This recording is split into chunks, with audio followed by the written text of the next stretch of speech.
개딸과 함께하는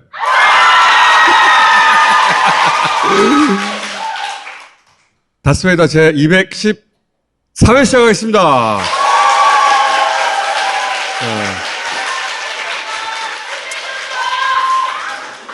나도 그렇게 생각해요. 네. 개딸들 지난 한 주 다스베이다 없으니까 굉장히 외롭지. 응? 이미 중독됐지. 약도 없다. 자, 첫 번째 박시영.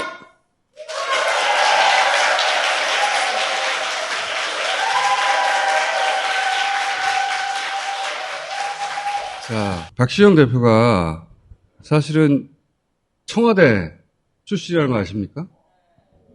청와대에서 여론조사를 담당했었어요. 아니, 모른단 말이야? 그 가락으로 지금 먹고 살고 있는 거예요. 아니, 박시영 TV도 좀 구독 좀 해주세요. 그 시절에 쌓은 실력 가지고 지금 먹고 살고 있는 겁니다. 자, 지방선거 얘기 잠깐만 해보죠. 예, 대선을 못 가져온 정당이 바로 이어지는 전국선거에서 이긴 역사가 사실은 없어요. 썰물이 밀물로 바뀌는 데는 시간이 필요합니다.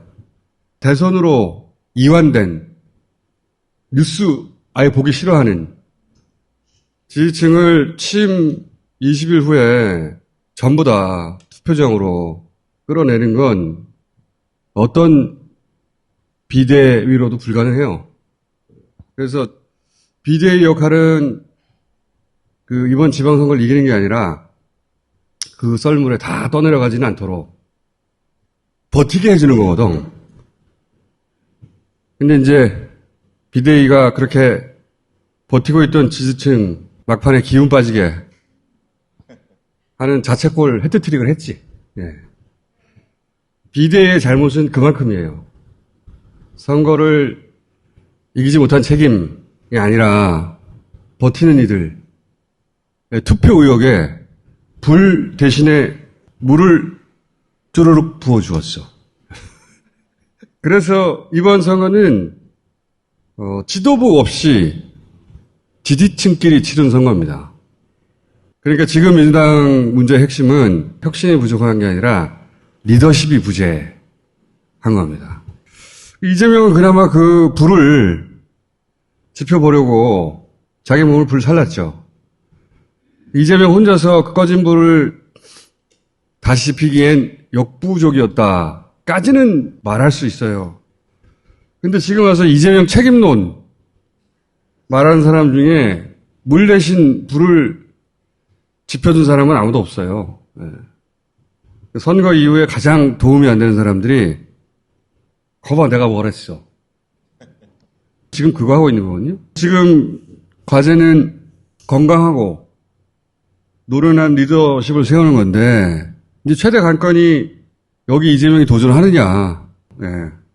도전하면 당선됩니다. 되는데 그러면 새 정부 1년 차에 당대표가 되는 거잖아요. 대표 임기가 끝나고 나서도 다음 대선까지 3년이나 남아있어요. 문재인 코스 이제 이야기를 하거든요. 문재인 대통령도 그 코스로 갔지 않느냐. 문재인 당대표 도전은 박근혜 3년 차에 한 겁니다. 그리고 4년 차에 총선을 치른 것이고 그리고 그 다음에 대선이 있었던 겁니다. 상황이 달라요. 지금 당대표 도전이 이재명의 미래에 좋은 것인가? 좋은 점도 있어요. 대결 구도도 선명해지고 의사결정도 빨라지겠죠. 그리고 혁신의 이미지도 가져갈 수 있죠. 근데 대가도 따른다. 세상에 공짜가 없거든요. 그러니까 이재명 지지자들도 함께 고민해야 할 문제라고 저는 봅니다. 아직 시간이 있으니까. 내가 혼자 다 얘기하네? 한 주 쉬더니 할 얘기가 많아. 그리고 박지원 씨에게 정치를 계속 하고 싶어 하니까 해주고 싶은 말이 있는데 책을 한 권만 읽은 사람이 가장 위험한 거예요. 그리고 정치에는 신동이 없어요. 총수가 책 얘기하니까 안 어울린다. 유시민 장관 나와서 늘 혼냈잖아요. 책을 아예 안 읽는 건 괜찮습니다. 천천히 다시 시작하는 게 좋겠다. 아직 젊으니까. 박시영 대표, 이 정도 내가 얘기했으면 할 말도 별로 없을 텐데. 우상호 비대위가 잘할 거예요. 중요한 게 이제 두 가지가 딱 남은 것 같아요. 하나는 큰 선거를 지게 되면 원인 분석을 하지 않습니까? 그죠? 근데 그때 원인 분석을 할 때 누구를 안 치느냐가 굉장히 중요해요. 근데 되게 보면 반대쪽에 목소리를 낸 사람을 데려와요. 그분이 막 쓴소리 막 합니다. 그렇지. 그러면 또 당이 휘청거려요.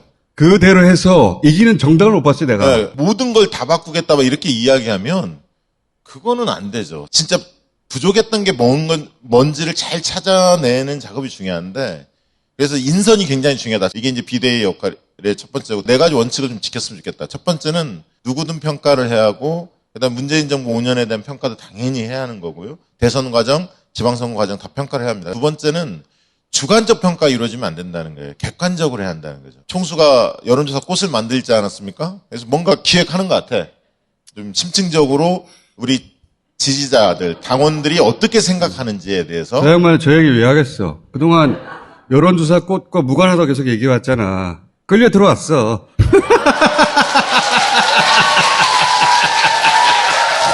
맞아.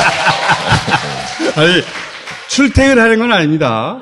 아무튼 그런 객관적이고 과학적인 진단을 해야 한다. 주관적으로 뭐 몇몇 교수, 몇몇 의원들의 권위를 앞세워서 막 그럼 그 얘기를 내가 하면 안 된다는 얘기. 좀 해볼게요.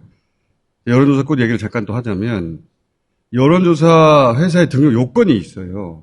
근데 지방선거 전까지는 그 요건을 맞출 수가 없어요. 그래서 여론조사를 아무리 해도 발표할 수가 없는 상황이었기 때문에 등록 요건이 그래요. 출범 시점을 지방선거 이후로 미뤄뒀던 것이고, 지방선거 끝났기 때문에 본격적으로 지금 세팅하고 있는데, 근데 다른 여론조사하고는 이제 전혀 다른 여러 가지 접근을 하게 될 텐데, 한 가지만 미리 공개하면, 예를 들어서 ARS와 전화면접, 대체 뭐가 맞느냐, 오랜 세월 이야기가 많았죠. 여론조사 곳에서는 둘 다 합니다. 기법의 차이가 어떻게 결과를 바꾸는지, 혹은 바꾸지 않는지, 그걸 일회성이 아니라 지속적으로 비교 분석해서 낼 것이고, 꽃만 할 수 있어, 꽃만. 응? 꽃이 막 피는 거야, 이제. 가장 첫 번째로 할 것은 선거가 없잖아요. 2년 동안. 전화면접이나 또는 ARS로 뭐 대통령 지지율 조사 이런 게 아니라 선거가 끝났잖아요. 말들이 많잖아요. 그런데 이 결과를 지지층이 어떻게 받아들였는지 조사하는 방법 중에 가장 깊이가 있는 게 FGI 조사라는 게 있어요. 포커스 그룹 인터뷰라고 심층 면접 방식인데요. 이렇게 뭐 20대 남자 8명, 뭐 20대 여자 8명 이런 식으로 모아서 한 2시간 동안 심층적으로 대화를 해봅니다. 그러면 속에 있는 얘기가 많이 나와요. 그러니까 예를 들면 이재명을 지지했던 40대가 왜 투표를 안 했을까? 지방선거 때. 대선 때도 투표율이 상당히 낮았잖아요. 그럼 그 원인을 분석을 해야 하지 않습니까? 40대 이재명에 투표를 했던 사람이나 민주당 지지층을 모아놓고 투표 안 한 사람들 손 들어보라. 그럼 왜 그런지 뭐 이런 것들 쭉 들어보면 그 속에 있는 얘기를 우리가 알 수가 있거든요. 이렇게 전화면접은 LIC든 몇 분 만에 막 20개, 30개 질문하잖아요. 그게 아니라 몇 시간씩 앉혀놓고 포커스 그룹 인터뷰를 하는 거예요. 그래서 진짜 얘기를 끌어내는 거죠. 그렇죠. 그거를 연령별로, 성별로 네. 쭉 해보는 겁니다. 잘 안 하는 방식인데 돈이 많이 들거든. 이게 원래 이제 전략을 세우는 조사나 이렇게 심층 진단을 할 때는 양을 측정하는 거는 전화면접이나 ARS 양을 측정하는 게 있지만 마음을 측정한 정성에 대해서는 FGI 포커스 그룹 인터뷰의 가장 대표적인 조사 방식이거든요. 그걸 해보겠다고 총수가 돈이 많으니까. 그래서 설계하는 중에 지금 세 번째가 평가 작업할 때는 적대의 언어를 걷어내야 돼요. 비판을 하더라도 동지의 언어로. 물론 본선 때 윤석열 지지하자고 깽판 친 사람들을 동지로 보는 건 아닙니다. 마지막 네 번째는 기율이 있어야 돼, 기율이. 그러니까 해당 행위를 버젓이한 당원들 어떻게 할 거냐.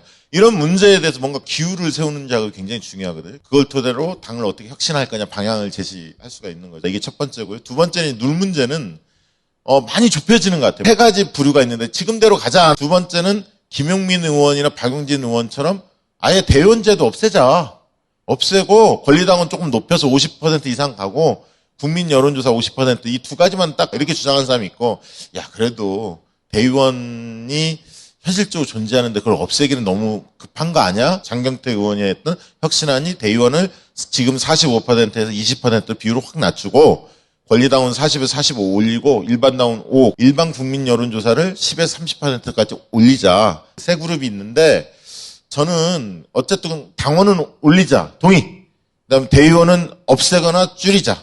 그리고 국민 여론 좀 높일 필요는 있어요. 물론 역선택 문제는 늘 있잖아요. 그럼에도 불구하고 국민 여론도 권리당원과 함께 높일 필요는 있다. 이렇게 생각이 되는데 이게 이제 특정 후보의 그 어떤 유불리로 해석을 자꾸 하는데 그게 아니라 이미 당의 혁신위원회가 오랫동안 준비했던 내용들이에요. 그리고 이제 많은 분들이 권리당원 행사 기준을 6개월에 3개월이나 이런 식으로 완화해서 새롭게 들어온 분들을 이번 전당대회에서 그 권한을 행사할 수 있도록 기회를 부여하자. 이 부분에 대해서는 아마 치열하게 좀 논쟁이 있을 거예요. 반대 측에서는 잘 들어주지 않을 가능성이 있죠. 그러나 그럼에도 불구하고 권리당원과 여론조사 올리고 대의원을 낮추는 것은 개선할 필요도 있고요. 그 부분을 우리 이제 우상호 비대위원장이 담당할 텐데 많은 분들이 좀 지지도 해주시고 또 바른 방향으로 갈 수 있도록 여러분들이 또 힘도 모아주시고 필요합니다. 예. 길게 얘기하면 다 편집되지 않을 거라고 어떻게. 약간 불안했어, 중간에. 민주당의 지금 문제의 핵심은 리더십이 부재한 겁니다. 네. 이재명 의원이 도전하냐? 당대표에? 안 하느냐?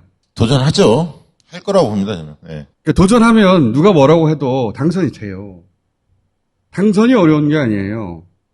그게 이재명 의원의 미래에 과연 좋기만 한가. 이재명을 지지하고 하지 않고의 문제가 아니라 민주당이 가지고 있는 굉장히 중요한 자원 중 하나가 어떤 시점에 어떻게 쓰일까.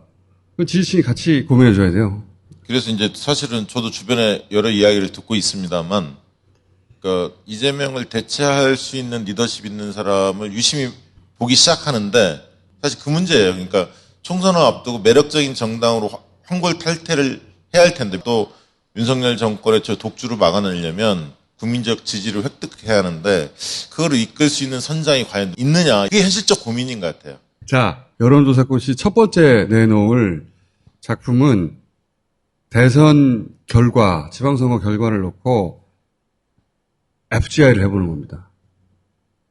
아주 심도 깊은. 단순히 수치 가지고 얘기하지 말고 깊이 있는 내용을 가지고 얘기를 해볼 것이고 한참 설계하고 있다. 네. 그리고 이제 본인은 설계만 하고 빠진다고 했는데 제가 장담하는데 본인이 인터뷰하고 있을 거예요. 자, 가 이제. 뭐 사람도 뽑는다며. 아, 사람도 지금 뽑고 있습니다.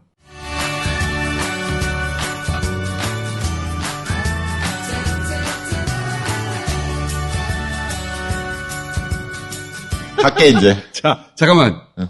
가.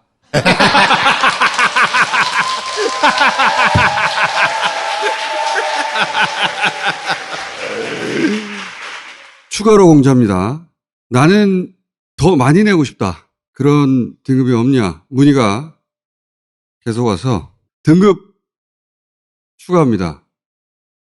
장미 혜택은 저녁 식사, 전문가 심층 분석 함께하는 세계 최초의 여론조사 디너쇼. 장미 등급 추가합니다.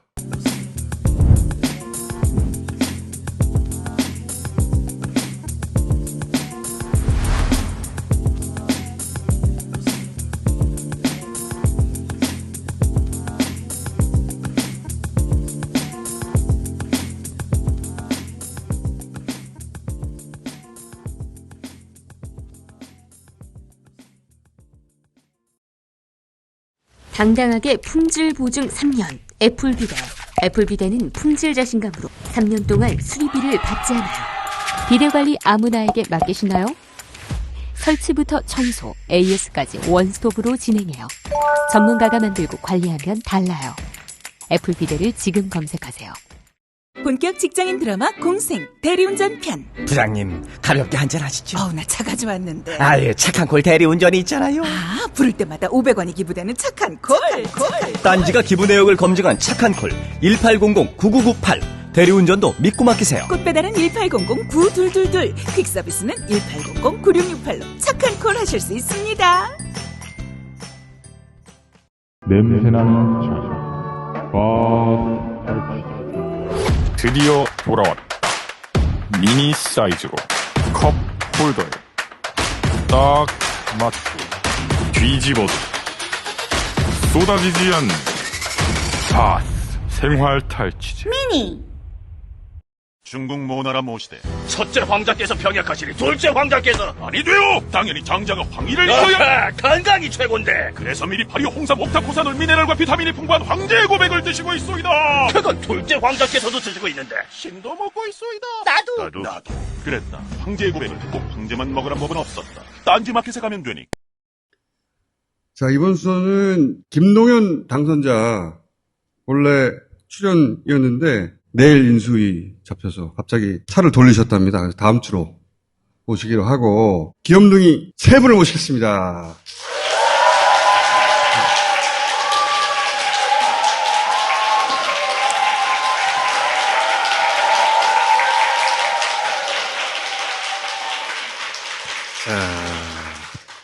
자, 오늘은 진버구나.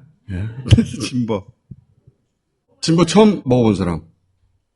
자, 내가 진버의 맛을 제대로 표현할 수 있다.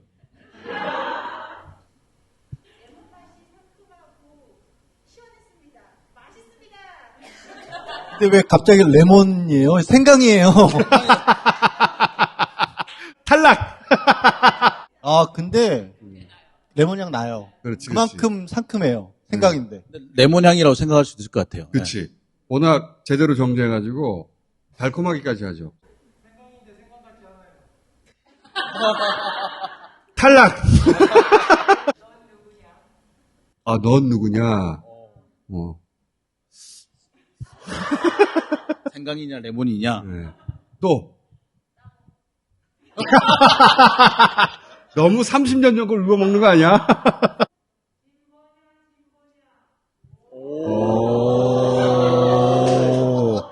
진버냐, 진보냐. 이야. 이렇게 바꾸면 어떨까요? 생강 맛의 진보. 이야. 그거 왠지 끌린다. 진보냐, 진보냐. 응? 이건 보수는 마시면 안 되는 거예요? 네? 보수는 마시면 안 되는 거예요? 시장이 확 줄어드네. 일단 진보끼리 먹읍시다. 저분에게 한 명 들어라.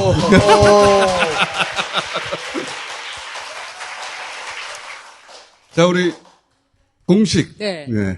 여러분, 진버, 지금 2+1 행사합니다. 지금 주문하시면은, 진버, 올 여름 편하게 나십니다. 여름에 시원하게 갈증 날 때요, 진버를 마셔야 돼요. 진짜예요. 이게 어느 갈증 해소보다도 완전, 정말 최고예요. 그래서 제가 이거 끝낼 수가 없어요. 여름에는 진버다. 갈증 해소는 진버를 하세요. 네. 2+1 행사예요. 프랑스 미식어워드 금메달리스트고요. 이 프랑스 미식어워드는 어떤 재료를 썼는지부터 따지는 데예요. 그러니까 단순히 먹어봐서 좋다는 게 아니라 식재료 자체가 생산 과정에서 심지어 제가 본 그 다큐멘터리에서는 이 가축이 행복하게 자랐느냐 불행하게 자랐느냐까지 따질 정도로 까다로운 데서 금메달을 받았다라는 거 아니겠습니까? 유명한 데예요, 진짜. 네, 정말로 유명한 데예요. 진짜 맛으로 뭐라고 따지기에는 성능이 너무 좋아요. 진짜 여름철에는. 안 그래도 계속해서 먹어왔는데 이게 오면서 약간 더웠거든요. 착 마시니까 바로 가라앉네요. 땅속으로 들어가는 느낌이야. 땅속으로 들어가는 느낌이야. 시원한 토굴로 들어간 것 같아. 저는 좀 스트레스 받을 때 먹거든요. 먹고 나면 좀 기분이 좋아져요. 그래서 기분 좋아지는 음료다. 자, 여기까지만 하겠습니다. 자, 이 보수인 분들한테는 아직 알려주지 마요. 검찰총장 출신이 대통령이 되는 것만으로도 검찰공화국에 대한 우려가 있었는데 그 이후 인사를 하는 거 보니까 돈과 관련된 자리, 인사, 그리고 사정과 관련된 자리는 어김없이 검찰을 다 꽂고 있어요, 지금. 청와대 인사라인 다 검찰 출신이잖아요. 여기서 법무부에 보내거든요. 거기도 검찰 출신이. 검증한 다음에 공직기강 비서관으로 보내요. 거기도 역시 검찰 출신. 그러고 나서 임용도 검찰 출신. 대한민국 공무원들은 다 검찰 출신이 손에 쥐게 되는 것이고, 심지어 대법관도 지금 거기서 검증한다는 거 아니야. 사법부, 판사도 이제 검찰 손에 인사정보가 들어가는 겁니다. 헌법재판소 재판관들도. 그거를 두고 이제 김경진 전 의원이 그런 얘기를 했어요. 그분도 검사 출신이잖아요. 적시적소한 인사다. 저는 그 얘기 듣는 순간 화가 확 치밀었거든요. 인사장교 출신을 인사혁신처에 보내고 격리장교 출신을 재정기획부에 보내면은 그게 적시적소하는 인사인가요? 옛날에 군바리들이 그랬어. 그렇죠. 너 공명대 출신이? 그 국토부 장관 해. 그런 거야, 지금. 경제학과 출신이야? 그래, 알아서 그 금융감독원 가. 저는 그래서 사실 국힘당이 여당이라는 느낌이 안 들고 검찰이 여당이다. 비서들이야, 비서. 네, 그냥. 정당이 비서고. 신여. 검찰이 네. 여당이에요, 지금. 실세고. 네, 금융감독 원장도 검찰이잖아요. 이게 사상 최초예요. 공정거래위 원장도 검찰 출신이잖아. 사상 최초야. 네? 보훈처장은 왜 검찰이야? 그러니까 이 인사에 대해서 언론도 지금은 정말 이제서는 이건 아닌 거 아니야? 이건 아닌 해도 너무한 거 아니야? 자기네 내부에서도 비판의 목소리를 못 내는 게 이러다가 나만 줬댄다. 나만 줬대. 금융감독원장 이복현 전 검사를 임명하는 걸 두고는 중앙일간지들도 일제히 비판을 했어요. 보수 언론에서 봤었을 때도 너무 많이 갔다. 너무하다. 제가 굉장히 충격받은 건 국무총리 비서실장을 그렇지. 이제 검사를 안 치면 저는 한덕수 총리가 저분 진짜 대단한 분이다. 뭐 그렇게까지 하고 싶을까? 국무총리 또는 국정원장 이런 자리에 바로 검찰을 꽂을 수는 없잖아요. 그러니까 국정원에는 외교관 출신을 보내놨어. 근데 기조실장을 검사가 앉혔잖아요. 이게 사람은. 방식이야. 보니까 검찰 출신을 바로 국정원장으로 꽂으면 국정원이 반발해요. 그러니까 말랑말랑한 외교관 출신을 앉히는 거지. 국무총리도 바로 검찰 출신을 꽂으면 그건 너무 무리하다 싶으니까 국무총리는 말랑말랑한 한 총리를 갖다 놓고 기조실장을 보내거나 비서실장을 검찰로 보내는 거지. 마크맨을 보내. 윤석열 대통령이 머릿속에는 정말로 검사 출신들만 눈에 들어오는 거죠. 자기들이 제일 잘한다고 생각하냐. 뭐든지. 우리가 제일 공부 잘했고. 그리고 검찰 전체 써야지. 검찰 중에서도 자기하고 가까운 사람들만 보내자. 이게 자기들끼리 해먹는 거예요. 이렇게 검찰로 쫙 인사를 해놓으면은 이게 뭐가 문제냐면 김학의 기억나시잖아요. 전 국민이 알아봐도 검사님들은 절대로 못 알아보는 그 김학의. 검찰들을 쫙 깔아놓으면 어떤 일이 벌어져도 외부로 문제가 새지 않는다. 그러니까 입단속을 합니다. 공정거래위나 금융감독원에 검찰을 꽂은 것은 재벌을 손에 넣겠다는 거거든. 인사에다가 검찰을 다 꽂은 것은 대한민국 공무원들을 자기 손에 쥐겠다고 하는 것이고, 국정원도 마찬가지고 국무총리도 마찬가지고 권력을 휘둘릴 수 있는 것은 다 검찰로 도배해 놓는 거예요. 금융감독원이나 공정거래위 같은 데는 전속고발권도 있고요. 그렇게 쪼개놓은 이유가 두 가지예요. 하나는 그 분야에 있어서 전문성을 가진 사람들로 하여금 그 시장을 견제도 하지만 시장 자체에 피해를 주지 않도록 해야 되는 부분이 있고요. 그 다음에 권력이 뭉치면 부패한다는 게 역사적 교훈이니까 그래서 나온 제도들이거든요. 그거를 다 거꾸로 뒤집어 버리는 거예요. 화물연대 파업 들어갔잖아요. 어제 출근길 윤석열 대통령한테 이거 어떻게 하실 생각이니까 물어보니까 딱 한마디잖아요. 법과 원칙대로. 뭐가 문제인 거고 어떻게 풀어나가야 되는 거고 왜 지금 파업에 들어갔는지 이런 거를 생각을 해야 되는데 검사야. 그냥 아무래도 검사. 그런 방법으로 대한민국의 행정을 들여다보기 시작하면 행정이 사라지는 거죠. 그러니까 행정이 사라지고 이게 걱정이에요. 사실은. 정치가 사라지는 거예요. 행정이 담당해야 할 영역이 있고 정치가 풀어야 할 영역이 있어요. 그리고 마지막에 법으로 가는 거예요. 근데 처음부터 법으로 들이대. 왜? 자기들은 법 기술자거든. 자기들에게 유리하게 법을 해석할 수 있거든. 그러면 그런 힘이 없는 나머지 전체를 상대로 우위에 쓸 수 있잖아요. 그렇게 하겠다는 거야. 정치가 사라지는 거예요. 아예. 그것도 이제 정말 법대로만 하면 다행인데. 법대로 하자의 진짜 의미는 이런 거예요. 정관예우를 방지하기 위해서 내규가 있었다고. 근데 2개를 삭제해버렸어요. 그 내용을 풀이하면, 예를 들어 대기업 사건 수사하고 있어요. 그 회사 가면 안 된다는 거야. 한마디로 말하자면. 그거 피하라는 거야. 내가 저 대기업에 갈 수도 있어. 그러면 이 검사가 제대로 하겠냐고. 그래서 거기 가지 말라고 만들어 놨거든? 삭제. 또 하나는 그런 사람들이 막 로비를 할 수 있잖아. 같은 부서에 근무했던 사람들 피하라. 삭제. 그러니까 삼성을 조지다가 삼성에 가가지고 검찰에 남아있는 후배들한테 로비할 수 있게 만들었다는 거예요. 이게 법대로 하자야 진짜 진실인 거지. 자기들은 피해가고 자기들이 받을 사람들은 빼주고 나머지는 다 조져. 단호하게 엄정하게. 씨발. 내규 삭제 문제가 왜 심각하냐면 이해충돌방지법 시행이 됐습니다. 대한민국의 모든 공무원들은 이해관계에 있는 사람들하고 거래도 하면 안 되고요. 신고해야 되고 그 내규가 이해충돌방지법 내용에 맞는 거거든요. 그렇죠. 국회의원들은 그래 우리 할게 했는데 검찰은 해라. 우리는 없앤다. 이렇게 되는 거예요. 그리고 이해충돌방지법 위반은 검찰이 수사를 하겠죠. 단호하고 엄정하게. 단호하게 엄정하게. 예전에는 전관으로 충분히 돈을 벌 수 있었는데 우리는 그런 거 신경 안 쓰고 더 큰 건으로 더 크게 배팅을 묻고 더블로 가. 이겁니다. 정말. 그래서 내규를 없애버린 거예요. 사실 이렇게 정부 요직에 검찰 출신이 대거 임명이 되기 시작하면 이 내규를 강화해야 되거든요. 거꾸로. 그런데 요걸 얼마 전에 싹 삭제해버렸어. 요게 걔네들이 말하는 법대로예요. 자기들은 빼고 나를 제외하고는 단호하고 엄정하게. 검찰 세상에 맞다고 자기들도 아는 거예요. 그러다 보니 오히려 검찰총장은 하려고 하는 사람이 없어요. 걸리는 게 많거든요. 대통령이 검찰총장이잖아. 검찰총장의 대리인은 한동훈이잖아. 아니, 근데 웃기잖아요. 대통령이 공약사항으로 검찰 독립 보장하겠다고 해놓고 그래서 민정수석실도 없애고 법무부 장관 수사지휘권도 폐지하겠다고 했는데 막상 검찰총장은 없어. 그럼 어떻게 된 거야? 두 번째 이유도 있다고 봐요, 나는. 대부분 그렇게 고사하고 아니면 나가버리고 고사하지 않는 사람은 믿지를 못하는 거예요. 고사하지 않는 사람이 있을 수 있잖아. 근데 자기들이 한 짓이 있잖아, 그동안. 근데 정권이 천년만년 가나 시간이 좀 지나고 나서 검찰총장이 측근 수사 좀 해야 되겠는데? 그럼 어떡해? 내가 보기엔 이게 내막이야. 필요도 없고요. 그동안에 검찰총장 후보로 거론됐던 사람들이 많거든요. 근데 그 사람들 중에 나 후보 검증에 동의하겠다라고 하는 사람이 없다는 거예요.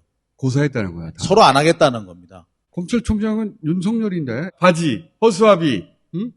핫바지가 되니까 하고 싶겠어? 근데 하려는 사람이 있을 수 있잖아. 아무도 못 믿는 거예요. 이러다 보니까 검찰에 대해서 되게 우호적으로 기사를 주로 쓰던 언론들조차도 계속 얘기를 하는 거예요. 금융감독원장도 마찬가지고. 군바리가 정권을 잡고 군인들로 다 요직을 도배한 거하고 똑같은 거예요. 그리고 나머지는 믿지 않고.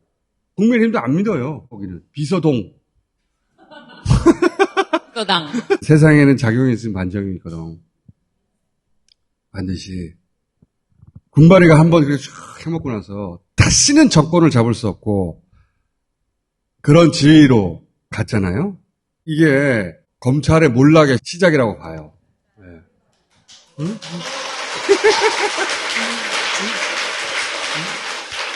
검찰의 시대는 윤석열 정부와 함께 같이 끝날 겁니다. 검찰 내부에서 좋아할 일이 아니에요. 국민의힘도 대단히 불안해한다 지금.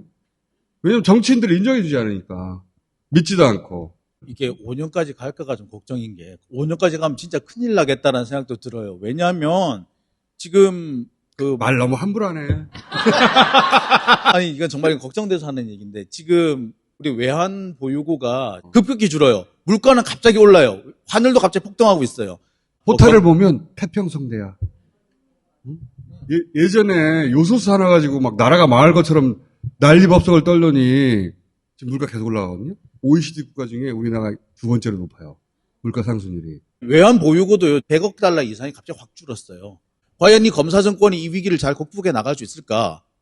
이거는 윤석열이 어찌되건 둘째치고 걱정이 안 될 수가 없어요. 제가 오늘 할 말이 있어요, 여러분. 이거는 일주일에 한 번 하니까 갈증 나잖아요. 여러분의 갈증을 해소시킬 대안 뉴스가 있어요. 대안 뉴스. 고맙습니다. 지독 좀 해. 10만이 안 돼. 답답해, 내가. 분명히 대선 과정에서 전두환 얘기도 하면서 예로 든 게 뭐였냐면 경제 전문가 발탁해서 경제는 경제 전문가한테 맡긴다고 했잖아요. 이것도 안 하잖아. 뭐지 도대체? 계획이 없어. 이게 전반이 다 마찬가지인데 북한이 미사일 쐈다. 그러면 문재인 정부 시절에는 북한의 비핵화를 미국과 대화로 중재해서 풀겠다. 플랜이 있잖아요. 여기는 그게 없어. 미사일을 8발 쏘면 우리도 8발 쐈다. 단호하고 엄정하게 대처했어. 그 다음에 어떻게 하겠다는 거야? 미사일 계속 쏠 거야? 그림이 없어, 그림이. 그냥 쏘면 우리도 쏴. 그게 무슨 계획이야. 그거는 반응이라고 하는 겁니다. 동물도 반응은 해요. 예를 들어서 요소수 하나만 해도 계획이 나오잖아. 마스크가 부족하다. 계획이 나오잖아. 뭐야, 계획이 도대체. 계획이 한마음으로 헤쳐나간다야. 안보 위기에 나오니까 국민들 정신 전력을 강화해야 된다. 아까 화물연대 파업 주유소에 디젤 값이 휘발유보다 더 비싼 데들도 있어요. 진짜 심각해요. 예비비를 어떻게 쓴다든가 다른 구입처를 찾는다든가 하다못해 언제까지라도 세금이라도 떨어뜨려서 국민 여러분들 부담이라도 당분간이라도 줄여준다든가 이런 얘기가 안 나오네요. 어떻게 하는지 알만한 게 있어요, 지금? 용산만 어떻게 하는지 알겠어요. 용산 공원 개방한다는 거 아니야. 개방하면 독성 물질이 60%가 지금 그러니까 제일 독성 물질 어떻게 하니까 인조잔디 위에 깐다는 거 아니야. 그거는 왜 공원에다 인조잔디를 깔아, 씨발. 인조잔디 깔던 시절은 80년대 그 효창공원 만들 때 그렇게 깔았거든요. 거기서 올라온다고 하니까 인조잔디를 깔아. 인조잔디는 바닥에 물 빠지라고 배수구가 돼 있어서 다 올라와요. 인조잔디 깔고 거기가 임시 개방한다잖아, 2시간씩. 임시 방편밖에 없는 것 같아요. 이런 문제가 있다. 그러면 뭐 해? 임시 방편. 퇴근해서 어디 갈까? 전 진짜 퇴근 아웃. 퇴근해서 어딜 갈까? 퇴근은 일찍 하는 것 같던데. 일찍 합니다. 네. 국민의힘 쪽의 정치인들조차도 윤석열 대통령이 자신들을 못 믿어한다라는 얘기를 하더라고요. 대놓고. 안 믿어. 네, 아무도 안 믿어. 그동안 정치인들이 부패해서 못한 거다. 이런 생각을 하고 있는 걸까? 생각을 하는지 모르겠어, 아예. 퇴근 이유가 궁금해. 왜냐면 대통령의 건강은 국가 전체가 걱정해야 될 일입니다. 퇴근 후에 너무 달리시는 게 아닐까. 그러면 안 되는데. 아니죠. 사람은 갑자기 달라지면 탈나요. 살아오시던 대로 살아야 되는 거예요. 그것도 일리가 있네. 걱정 안 돼? 진버 좀 보내드릴까요? 참고로 이거 100% 유기농입니다. 노무현 대통령도 술 안 마셨거든요. 자기가 100% 온전한 정신이 아니면 대통령은 고리 상태로 간주될 수 있다고 그래가지고 수면 내시경 안 맞잖아. 바이든 대통령은 자기는 수면 내시경 하겠다고 그래서 그 2시간 동안 대통령 권한을 부통령한테 넘겼잖아요. 그래서 뉴스가 됐잖아요. 그렇게 대통령의 온전한 정신 상태는 국가적으로 관리하는 거라고, 실제. 근데 우리는 저녁 6시 이후를 모르잖아. 온전하게 100%로 계신지. 일본 같은 경우에는 그 총리가 그 전날 어떻게 움직이는지를 기사, 신문, 지상 일면에 타임테이블이 나와요. 매일. 전담 막음에 대해서 계속 따라다니는 거예요. 그럴 정도로까지 굉장히 중요한 거죠. 그 취임한 지 한 달인데 술 몇 번 먹었을까? 최소한 한 번은 술 먹은 게 확인됐잖아. 거의 얼굴 색깔로 봐서는 빨라던데. 문 대통령이 그랬다고 생각해봐요. 근데 그거 한 번으로 끝났을까?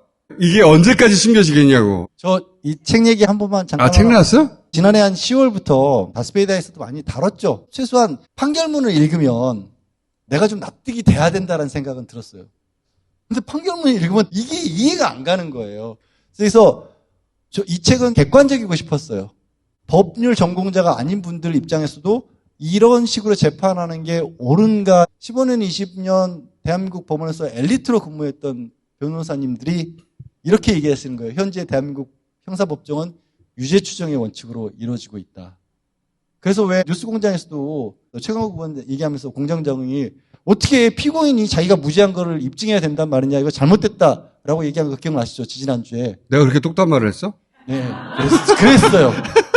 근데 그 변호사님들이 그 얘기를 하는 거예요. 지금 현재 대한민국 법정은 피고인이 자기 무죄를 입증하지 않는 한 판사는 유죄를 쓸 수밖에 없는 구조다. 책 제목이 뭐예요? 김경수 댓글 조작 뒤집힌 진실. 자, 양지열 변호사가 썼고요. 그리고 요거 읽으란 얘기가 아닙니다. 내가 읽으라고 여태까지 얘기했는데? 책은 사는 거예요. 사람들이 이게 읽어야 한다는 그 강박을 느끼는데 잘못 생각하고 있는 거야. 책은 사서 꽂아 놓는 거예요.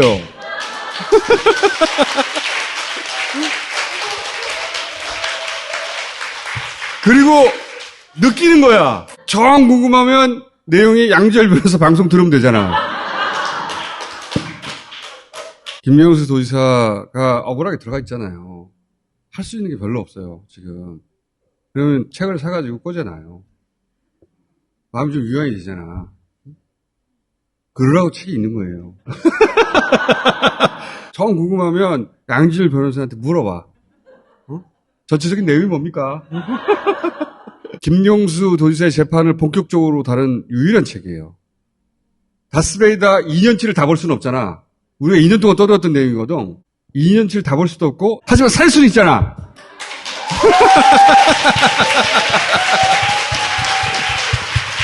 자, 가요, 이제.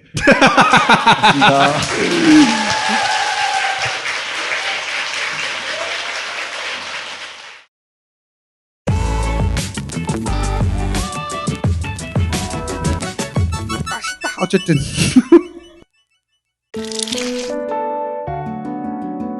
아무거나 짜놓는다면 좋은 집이 될 수 없습니다.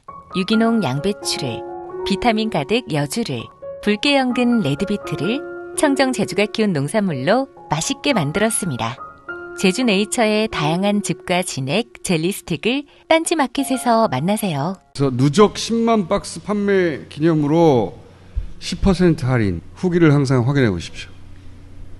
러시아산 최고급 녹용, 인삼, 생지황, 복령과 벌꿀, 동의보관 비법 그대로 120시간 중탕으로 재현한 차원이 다른 진함, 평산네이처 진경호, 딴지마켓에 있습니다.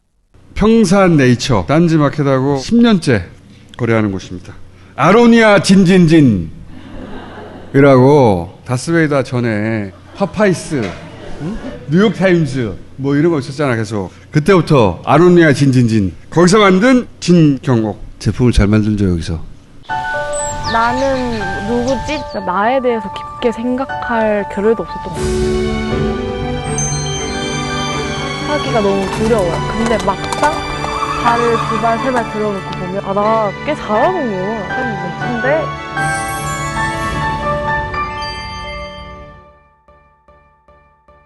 대안학교입니다. 오랫동안 딴지마켓에서 광고해 왔고요. 대안학교라서 철학, 인문학, 독서, 생태 교육을 합니다. 입학 설명회가 있어요. 6월 18일에 오후 2시 지혜학교에서 원서 접수는 6월 13일부터. 김한규!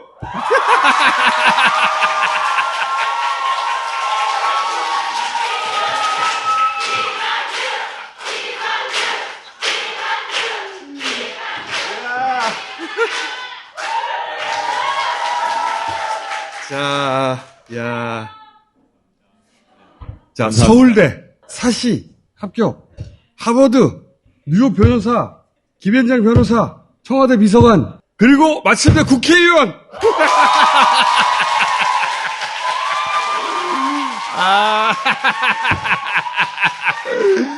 여기가 김한규의 고향과 같은 곳이에요. 다시 한번 얘기합니다. 보수 정당에서 영입 제안이 2번이나 왔어요. 근데 본인이 노무현 퀴즈거든요. 갈 수가 없잖아. 근데 민주당에서 안 부르는 거야. 지나치게 스펙이 높아. 그래서 본인이 직접 온라인 입당했잖아. 영입되지 않았어요. 그러고 나서 부천에 나가보려고 했는데 컷오프 됐잖아. 민주당의 절대 험지죠. 네.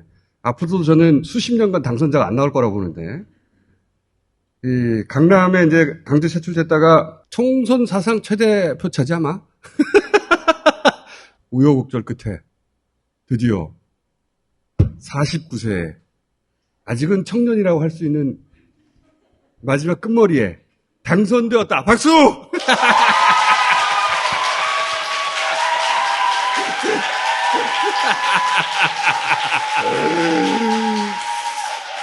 자. 네, 감사드립니다. 아직 좀 실감이 잘 안 나는데요.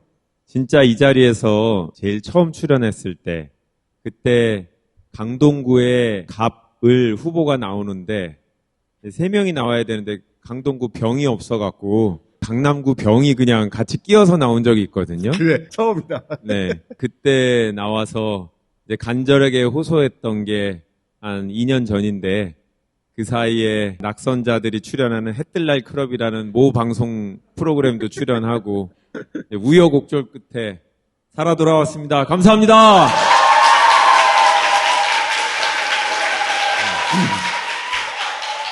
그 제주 출신 국회의원 중에 지금까지 가장 유명한 사람은 원희룡 전 장관입니다.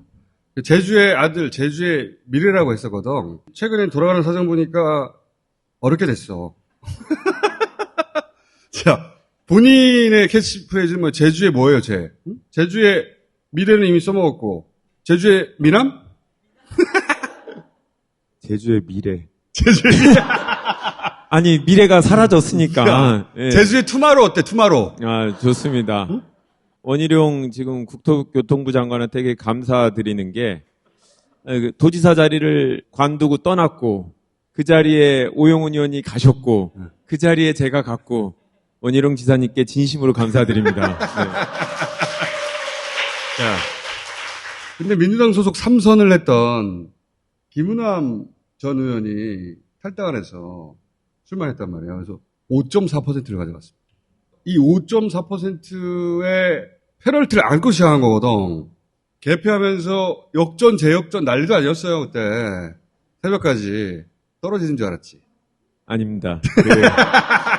저는 제가 당선될 수 있을 거라는 믿음이 있었고요. 강남은 끝에서 끝까지 한 10분이면 되는데 제주시 을지역은 도농복합지역이라 도시부터 시작해서 농업지역을 거쳐서 제일 끝에 해녀분들을 만나게 됩니다. 저한테 제일 불리한 곳에서부터 개표가 빨리 시작이 됐고요. 아까 말씀드린 전 민주당 의원님이 출마를 하셨는데 여론조사할 땐 10% 넘게 나온 적도 있었거든요. 같은 김씨 종친인데 그래서 종친회에서 되게 고민을 하셨어요. 하여튼 여러분들께 죄송합니다. 많은 분들이 잠을 못 이루셔갖고 경기도지사 당선자하고 저하고가 여러분들의 밤을 뺏은 것 같아서 죄송합니다. 그래도 당선됐으니까 됐죠? 네. 고향 가서 선거를 뛰어보니까 강남에서 뛸 때하고 달라요? 완전 다르죠. 강남에서는 왜 고화였잖아, 고화.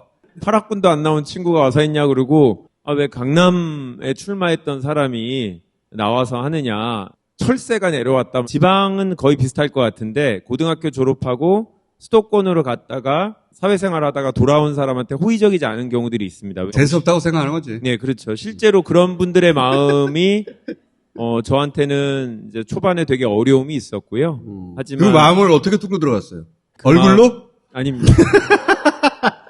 제주도는 어른들한테는 남녀 관계없이 다 삼촌이라고 부릅니다. 네. 남성이든 여성이든? 나이가 많으면 삼촌이에요? 네, 그래서 해녀분한테 가서 삼촌도 아니고 삼촌 도와줍서에 내가 이 동료 출신이라는 걸. 네, 그리고 이제 가진 인연을 다 꺼내내는 거죠. 제가 그래서 명함에 어느 유치원을 나왔는지를 썼습니다. 왜냐하면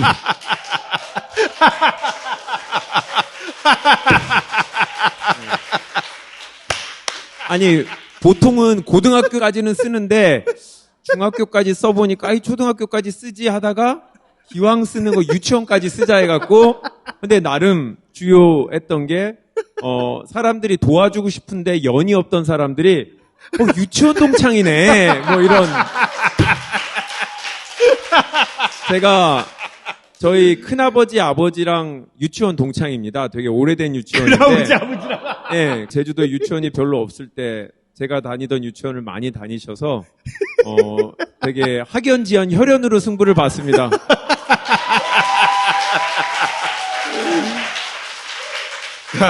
제주도는 친척을 괜당이라고 부릅니다. 직접 본인이 겪어본 사람, 내가 아는 사람, 이런 사람한테 마음을 주는 이 미디어 선거나 이 구도, 바람 이런 게 별로 안 통하고 내가 한번 직접 봤는지 목소리를 들어봤는지 이게 되게 중요합니다. 한 달에 건너면 다 아는 사람이니까. 그렇죠. 그래서 선거 기간 내내 그냥 유세차를 타고 다녔습니다. 그래서 보시면 손이 많이 탔죠. 그냥 유세차를 타고 동네마다 그냥 아파트를 보고 아니면 바다를 보고 얘기하다 보면 얼굴은 아직 못 봤는데 우리 동네에 지나다니더라. 그래서 제주도에서 안 하는 방식의 선거운동이었는데요. 그건 도시에서 아파트 벽치기라고 하는 건데 벽치기를 하다가 바다 보면서 받아치기도 하고 받아치기는 내가 처음 들어봤다. 함덕 해수욕장을 다니면서 제주 도민 여러분 하면서 막 했더니 지나가는 사람이 저 서울에서 왔는데요? 다 관광객인데 SNS로 퍼질 거라고 기대하고 진짜 오른쪽엔 바다가 쫙 있고 왼쪽에는 이제 해녀분들이 이제 물질하다 내려와서 그 해산물 그 정리하고 계시고 그때 여기 출연했을 때 나중에 불안하면 다시 한번 부르겠다고 했는데 안 부르더라고요. 그래서 아 되는구나 나는 된다 라는 확신을 갖고 했습니다. 아니 사실 김한규 의원은 낙선하면 이거 말이 안 되는 거예요. 고향에 갔는데 낙선을 해? 다시는 안 봐! 사실 지난번 출연했을 때 떨어지면 다시 안 본다라고 하셨고 저도 개인적으로 고향에서 떨어지면 제 정치적인 미래가 없다라고 생각해서 마음속으로는 여기서 떨어지면 선출직은 포기하자라는 생각으로 그래서 더 절실하게 했고 더 열심히 했던 것 같고 그래서 후회 없이 선거운동을 하자. 이게 마지막 선거운동일 수도 있으니 오늘 아침에 이제 배우자가 당신 당선돼서 다행이다 걱정이 됐는데 그러니까 자기가 하고 싶은 일을 못할까봐 저도 그런 거죠. 진짜로 하고 싶은 일을 하게 돼서 다행이지 배지는 저는 안 달고 있는데 배지 달고 다닐 수 있는 게 제가 원했던 삶은 아니니까요. 네. 그러면 배지는 받았어요? 네, 이제 배지는 받았는데 아직 무게를 감당할 수 있을까라는 생각이 좀 들어왔고 조금 더 준비가 된다면 그럼 나 줘. 네? 달고 다녀야겠다는 생각이 강하게 듭니다. 네. 그러면 다음은 8월 달에 전당대 최고위원 출마합니까? 그건 제 제목은 아니라고 생각하고 제가 정치적으로 뭔가 성과를 내고 나서 그리고 나서 제가 다음에 준비를 해야지 지금 보궐선거 이 분위기에 편승해갖고 그냥 은근슬쩍 숟가락 하나 얹는 거는 당원들이나 국민들에 대한 예의가 아니라고 생각하고 제가 과연 성과를 낼 수 있는지 스스로 아직 검증을 못 해봤습니다. 내가 민주당에 정말 필요한 자산이라는 걸 스스로 한번 입증을 해내고 싶습니다. 먼저.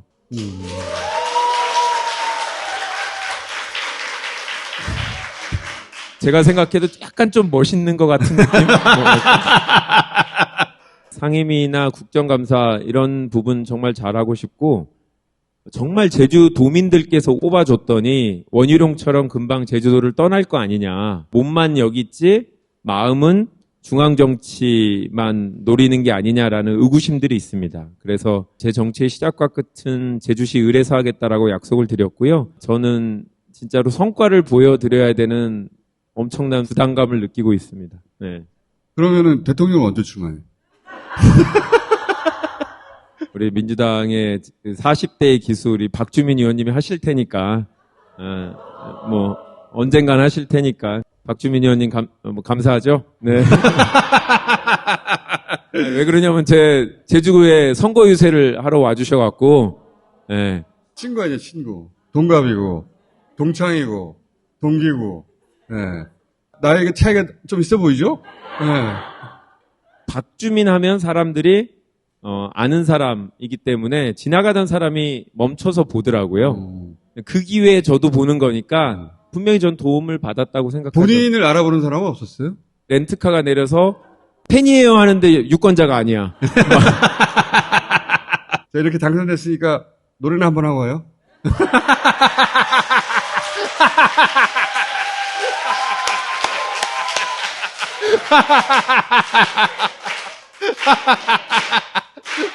제가 노래를 부르면 재선이 어려워질 가능성이 있습니다. 아니, 한 소절만 하면 되잖아. 한 소절. 감수강, 감수강, 나 어떡하랜 감수강. 이 정도 하겠습니다.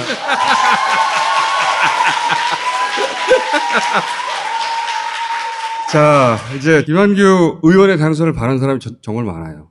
당선이 돼야 키우지. 자, 이제 당선됐으니까 다음에 올 때는 노래 풀로 준비해 주세요. 다시 한번 감사드린다는 말씀을 드리고, 선거운동 과정에서 되게 많은 분들이 서울에 누가 지인이 있는데 당신을 뽑으라고 하더라. 그래서 도대체 뭔 사람이길래 이렇게 서울에 있는 친구가 이렇게 나한테까지 연락을 했을까, 그런 얘기를 정말 많이 들었고, 박빙의 승부였기 때문에 그런 한 분 한 분의 도움이 다 결정적인 영향을 미쳤다고 생각하고, 저 김한규를 여의도에서 일할 수 있게 해주신 모든 전국에 계신 지지자분들께서 본인이 만들어줬다고 생각하시면 될 것 같습니다. 감사합니다.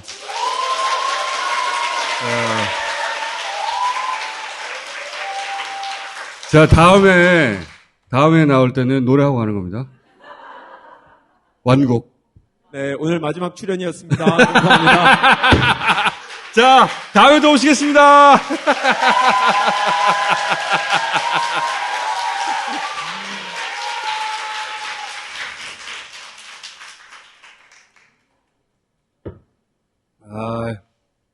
속이 시원하네.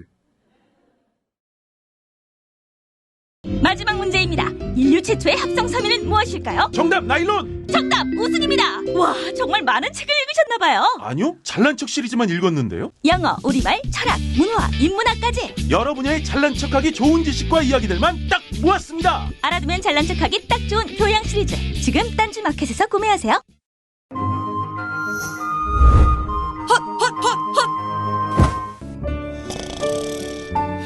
됐지? 잘 자. 숙면하기 참 어렵지요. 편안한 밤 보낭칠 이노큐가 도와드립니다. 딴지 마켓에서 최저가로 구매하세요.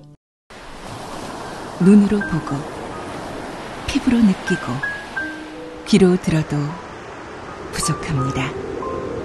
제주의 청정 자연을 온전히 느끼는 순간. 제주의 과일 초당 옥수수.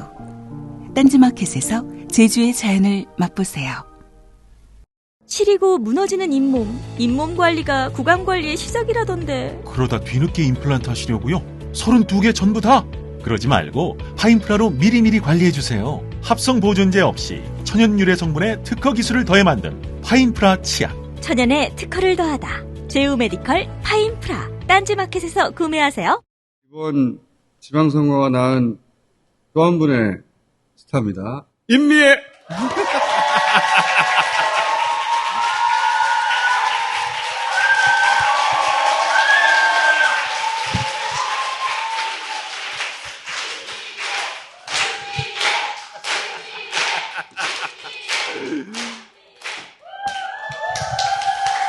자, 지난번에도 설명드렸지만 민주당 지지율이 전국에서 가장 낮은 곳, 경북 의성군에서 최초의 군의원, 최초의 도의원, 그리고 최초의 여성 경북도지사 후보.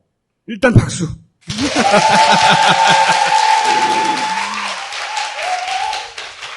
그 민주당 지지율이 10%대인 경북에서 이번 지방선거에서 최종 22% 득표. 박수!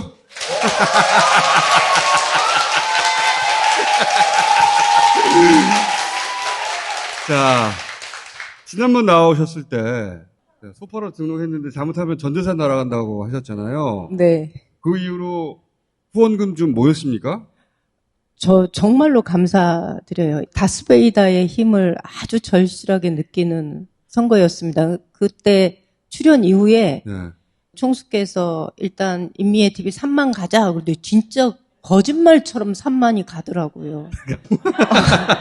이 정말 전국 각지에서 많은 분들이 후원을 해주셔서 저희가 어렵지 않게 선거를 치렀습니다. 그래서 이 자리를 빌어서 정말로 감사드린다는 얘기를 전해드리고 싶습니다. 고맙습니다. 네.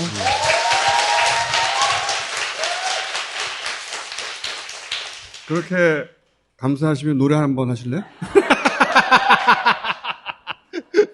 진짜 노래. 그러니까 전 제주도도 아니고 당선된 사람도 아니고 선거도 잘 치렀고 구독자도 3만 넘었어요. 33,300명.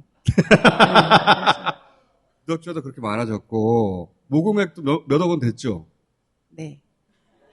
노래해야지. 제가 노래하기 전에 네. 또 감사드리고 싶은 분들이 좀 있는데요. 저희 이번 선거할 때 전남도당, 광주시당, 전북도당, 서울시당 이 네 군데서 지원금을 보내주셨어요. 경북에 출마한 101명의 출마자들한테 고르게 다 나눠줬어요. 기초의회 출마자들이 사실 뭐 경제적으로 넉넉한 것도 아니고 당선 가능성에 대한 확신도 그렇게 있지 않은 상태에서 어렵게 지역에서 밭을 갈고 있는데 이분들한테 동지적 연대감을 가질 수 있도록 이게 도지사 후보에게 왔는데 저희한테 왔는데 그걸 나눠주셨구나. 저희가 이제 나눠주자 결정을 해서 나눴는데 다들 너무 좋아하셨어요. 그래서 전국적으로 민주당의 동지들의 연대 의식을 저희가 확인하는 선거였습니다. 그래서 다시 한번 감사드립니다. 네. 그러니까 다스베이더 보시는 분들한테도 감사해야 하시고 전국 도당에도 감사하시니까 노래를 두 곡 해야 되겠는데? 진짜 노래해요? 제가 좋아하는 18번 노래가 하나 있는데 네. 앞소절만 할게요. 앞소절만. 다음에 오실 때는 반주를 준비할 테니까 오늘은 앞소절만 하죠. 네.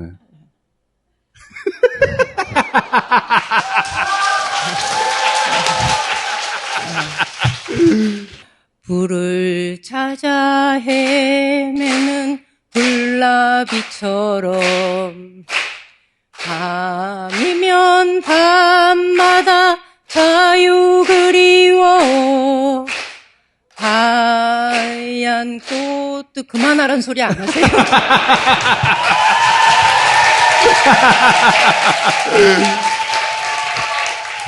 이번에는 혹시 명함 받고 막 던져버리고 욕하고 그런 사람 안 만나셨어요? 없었어요. 왜 그랬을까요?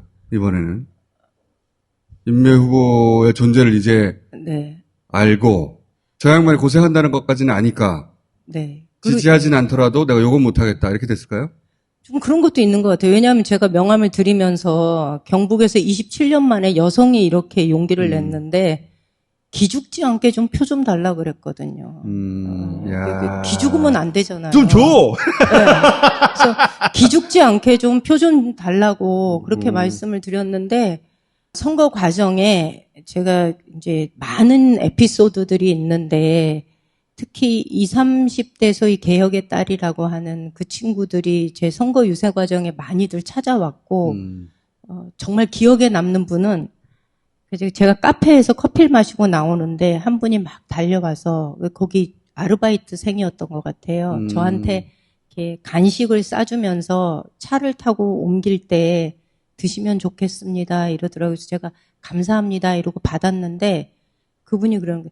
제가 후보님을 한번 안아드려도 되겠습니까? 이렇게 묻더라고요. 그래서 제가 예 이렇게 대답을 했더니 저를 이렇게 안는데 체구가 너무 작고 왜소해서 저를 안는 게 제가 이렇게 품을 수 있을 정도로 근데 이분이 저를 안았는데 바들바들 떨고 계신 거예요.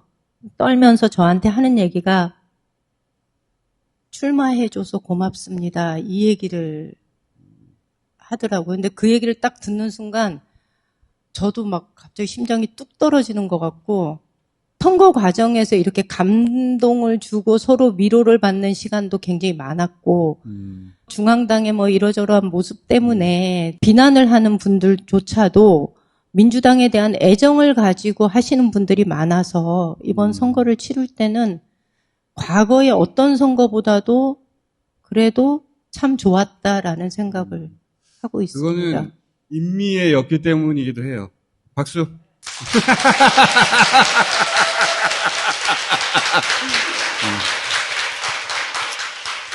그리고 앞으로 이제 달려와서 안아줘도 되겠냐고 하면 돈 내라고 하세요. 김은혜 후보님 낙선했어요. 어떤 기분이셨어요? 뭐 나랑 똑같지 뭐. 니나 내나. 네, 저희는 이제 출구조사 21%로 나왔거든요. 저는 한 25% 정도 나오면 이번 선거 성공이다 이렇게 생각을 했는데 21%여서 그 다음에는 저희 모여가지고 수박 잘라 먹고 잘 놀았어요. 그리고 나서 자고 일어났는데 22%더라고요. 근데 사람들이 막 전화가 오는 거예요. 그래서 저는 착각할 정도로 내가 이겼나 싶은 착각할 정도로 전화가 많이 와가지고 그래서 1% 올랐다고? 네, 사실 조금 부끄러웠어요. 이게 이대 총학생 회장 출신을 기농시킨 그 남편이지 않습니까? 김영건 전 의원이라고 이번 선거에서 22% 득표한 걸 보고 뭐라고 말을 하던가요? 3번 나와서 3번 떨어진 사람이 저한테 할 말이 뭐 있었겠어요. 전통적으로 민주당의 지지가 많았던 곳이 어디냐면 포항, 경산, 구미 이쪽이에요. 이 선거 들어갈 때 남편이 저한테 뭐라 그랬냐면 구미에서 35% 보장할게 이렇게 했거든요. 그런데 거기 24% 나왔어요. 근데 여기 투표율이 우리 지방선거에서 최하였어요. 40%대. 그러니까 우리 지지층이 나오지 않았지. 거의 다 투표를 안 했다는 소리가 되는 거죠. 제가 그런데도 22%를 나왔던 건 제가 살고 있는 의성을 중심으로 한 경북 북부권에서 예천에선 제가 29%가 넘었고 그리고 호명면이라는 곳에서는 이철우를 이겼죠, 제가. 오! 50.5% 이겼습니다. 이야! 그리고 안동에서는 이재명 후보와 뭐 삐까삐까한 득표를 얻었고 그래서 거기서는 시의원이 4명이 당선되는 예천군 의회 역사상 민주당 의원이 처음으로 당선이 된 거예요. 1등으로 당선됐어요. 인미의 효과가 있었네. 이야. 오히려 그 지지율이 안 나던 곳에서 나왔네요, 이번에는. 네. 그리고 오히려 도시에 가까운 곳에서는 투표를 안 해버렸고. 네. 해볼만 한데, 다음 선거 그러면? 다음 도전은 그러면 총선입니까? 총선 아니고요. 네. 제가 이번 선거 치르면서 무슨 생각이 들었냐면 명색이 도지사 선거인데 저희 지역의 역량이 보도자료를 하나 낼 수 있는 역량이 안 되는 거예요. 국회의원이 한 명도 없으니 국회의원실에서 보좌관으로 일을 하면서 전체적인 그 정무 감각도 익히고 실무 역량도 쌓을 수 있는 기회가 아예 없죠. 정말 단 한 명도 경북 보좌관이 없는 거니까.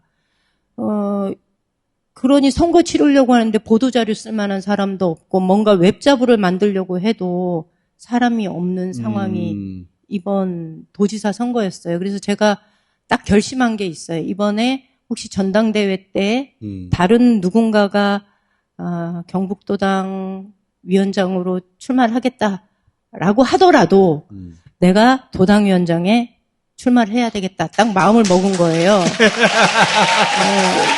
그러니까 우리가 앞으로 2년 동안 경북도당을 어떻게 좀 실력을 키울 것인가를 그리고 사람을 키울 것인가를 고민하고 그 일을 내가 해야 되겠다. 이게 나한테 지금의 역할이다라고 생각을 한 거예요. 그래서 일단 사람을 키우는 문제. 저희가 사람을 열심히 찾아도 이 젊은 친구들한테 어떤 기회도 제공을 못 해요.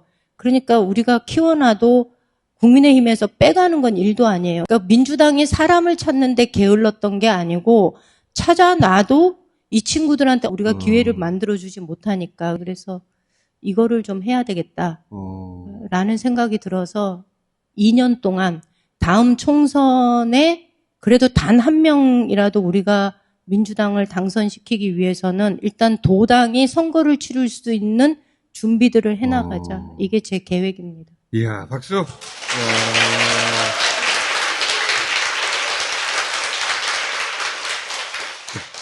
본인한테 숙제를 잘 주시는구나.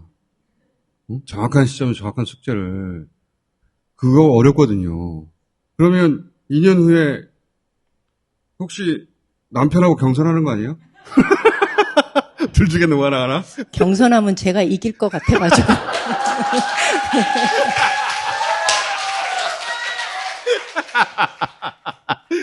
경선도 이길 뿐만 아니라 본인이 국회의원을 하는 것도 낫다고. 정싸움이나 뭐 오해하려고. 그 부분은 편집해 드릴게. 네. 근데 남편도 인정해요. 8월 달에 전당대회 할 때. 네. 지역 도당위원장도 같이 해요. 선출하니까. 예. 그때 나가시겠다는 거잖아요. 네.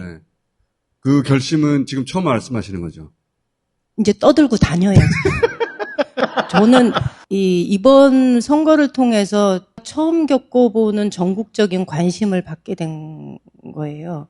그 관심으로 제가 이만큼 성장했고 경북 민주당을 대표하는 스피커로서의 역할을 하고 그리고 중앙당에 당당하게 저희의 목소리를 낼 수 있도록 좀 관심과 이렇게 좀 지켜보는. 만약에 도당 위원장에 나가서 선출이 되시면 네. 그다음부터 필요한 게 생길 거 아니에요, 그죠? 네. 그럼 또 나오세요, 노래하고.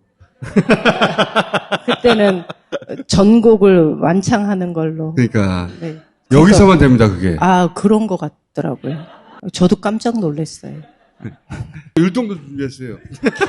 아, 율동요? 아, 제가 또 율동하면 한몫하는 사람이어서.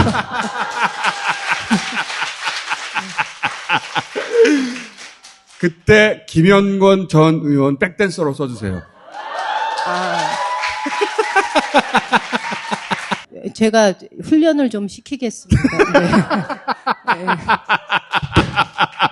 그러면 2달이면 또 나오시겠네? 네. 그때 뵙겠습니다. 네, 고맙습니다.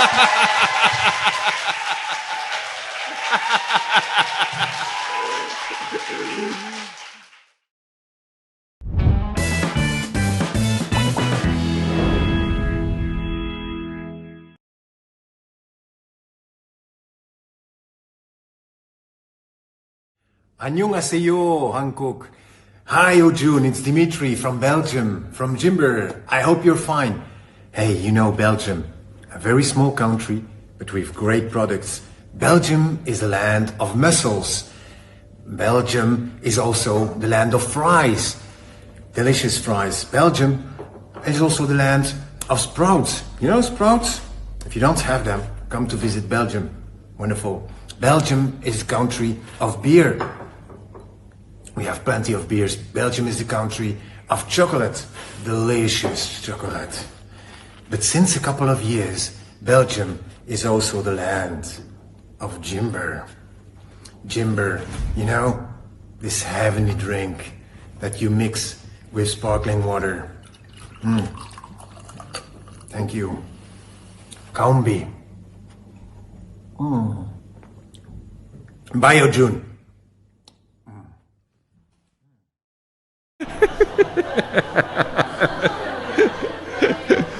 얼마 전에 김어준 버전을 새로 만들겠다고 라벨 디자인을 김어준 캐릭터로 하겠다는 거예요. 그래서 김어준 버전을 따로 만들겠다는 거야. 하지 마라. 하지 마라. 어? 말렸어요. 이건 이제 그냥 물에 마시는 분들도 있고 토닉에 마시는 분들도 있는데 2+1 행사를 한다고 합니다. 2병 사면 1병을 더 준다. 파격 행사라 수량 한정. 이거 안 마셔본 분들은 마셔보세요. 네, 후회하지 않습니다. 그냥 솔직히 말씀드릴게요. 연애할 때부터 남편은 성욕이 왕성했습니다. 밥 먹다가 섹스하고, 영화 보다가 섹스하고, 자고 일어나 섹스하고. 몇 달 전에 솔직히 얘기했습니다. 당신이 너무 자주 원하니까 따라가지를 못하겠다고요. 제게 가슴 수술을 하라고요. 양을 줄이려면 질을 높여야 하는 거 아니냐고 합니다. 그럼 나도 네 크기에 만족 못한다. 네 거 얼마나 대단한데? 양을 줄여야 되니까 질을 높이. 에이씨, 그동안 한 거는 그러니까. 저질이었냐? 이러려고 나 만나냐? 맞아요. 그러려고 만나는 거예요. 엄경천 변호사님 그 아내분이 방송 보고 계시죠? 모르겠어요. 이번 방송 꼭 어떻게 보여드리고 싶은데 카톡 좀. 아니, 가슴 수술하면 오히려 더 그게 충족돼가지고 더 많이 하고 싶어 할 수도 있어. 아, 그러면은 난관인데요. 그렇지 않을까요? 그냥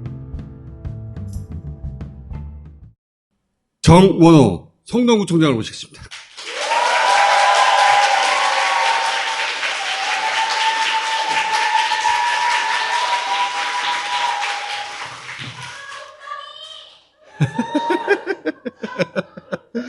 자, 오세훈 시장이 서울에 25개 구에서 모두 이겼어요. 서울에 민주당 지지층이 제대로 안 나왔다는 얘기죠, 투표장에. 그 중에서도 8개 구청장이 줄투표, 쓰나미에서 살아남았는데, 그 중에서도 유일한 3선, 박수!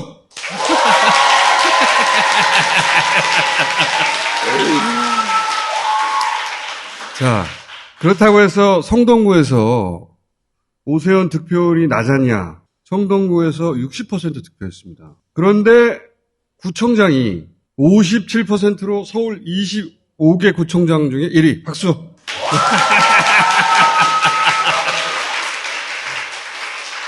이미 재선할 때 25개 구청장 중에 최고 득표율 69%. 박수!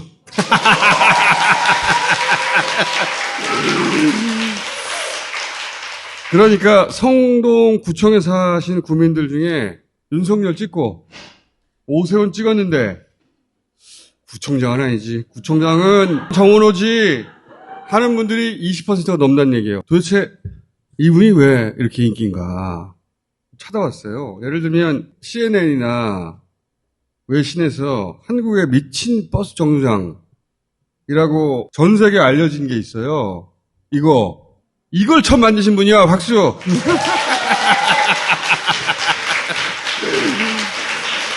자, 다스베이다 같은 데 나와가지고 박수 받아보신 적 처음이죠? 처음입니다. 95년도죠. 양천구청장의 비서실장으로 시작하셨거든요. 사실 이게 정통 코스예요. 거기서부터 차근차근 경험해서 그 이후에 임종석 의원의 보좌관 거쳐서 차근차근 배워야 하는 거예요. 책을 한 권만 읽을 사람이 제일 위험하다고 그랬잖아. 책 다 읽으신 분이야.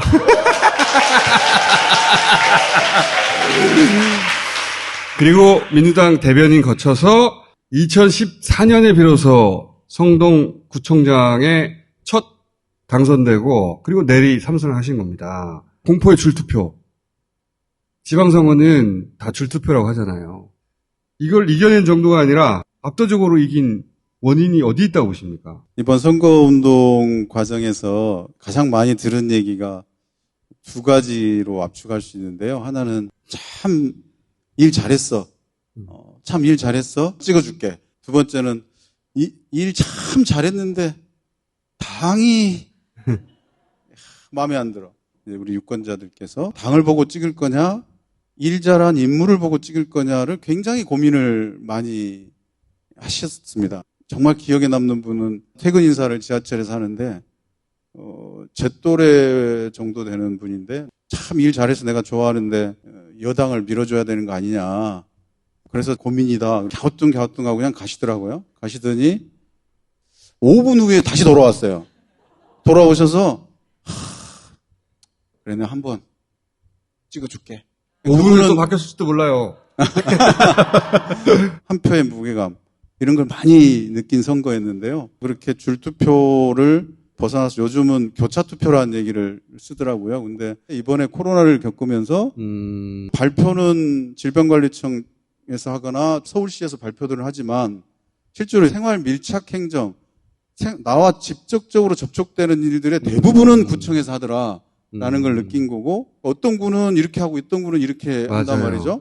그래서 기초지방정부가 굉장히 나의 삶과 밀착돼 있고 지방정부마다 성격이 틀려서 비교되게 하고 이런 것들을 경험하게 되면서 구청장은 이 동네의 생활적 요구를 해결하는데 능력을 보인 사람, 지방정부에 대한 체험, 효능감, 그리고 생활 밀착 행정에 대한 효능감. 성동구의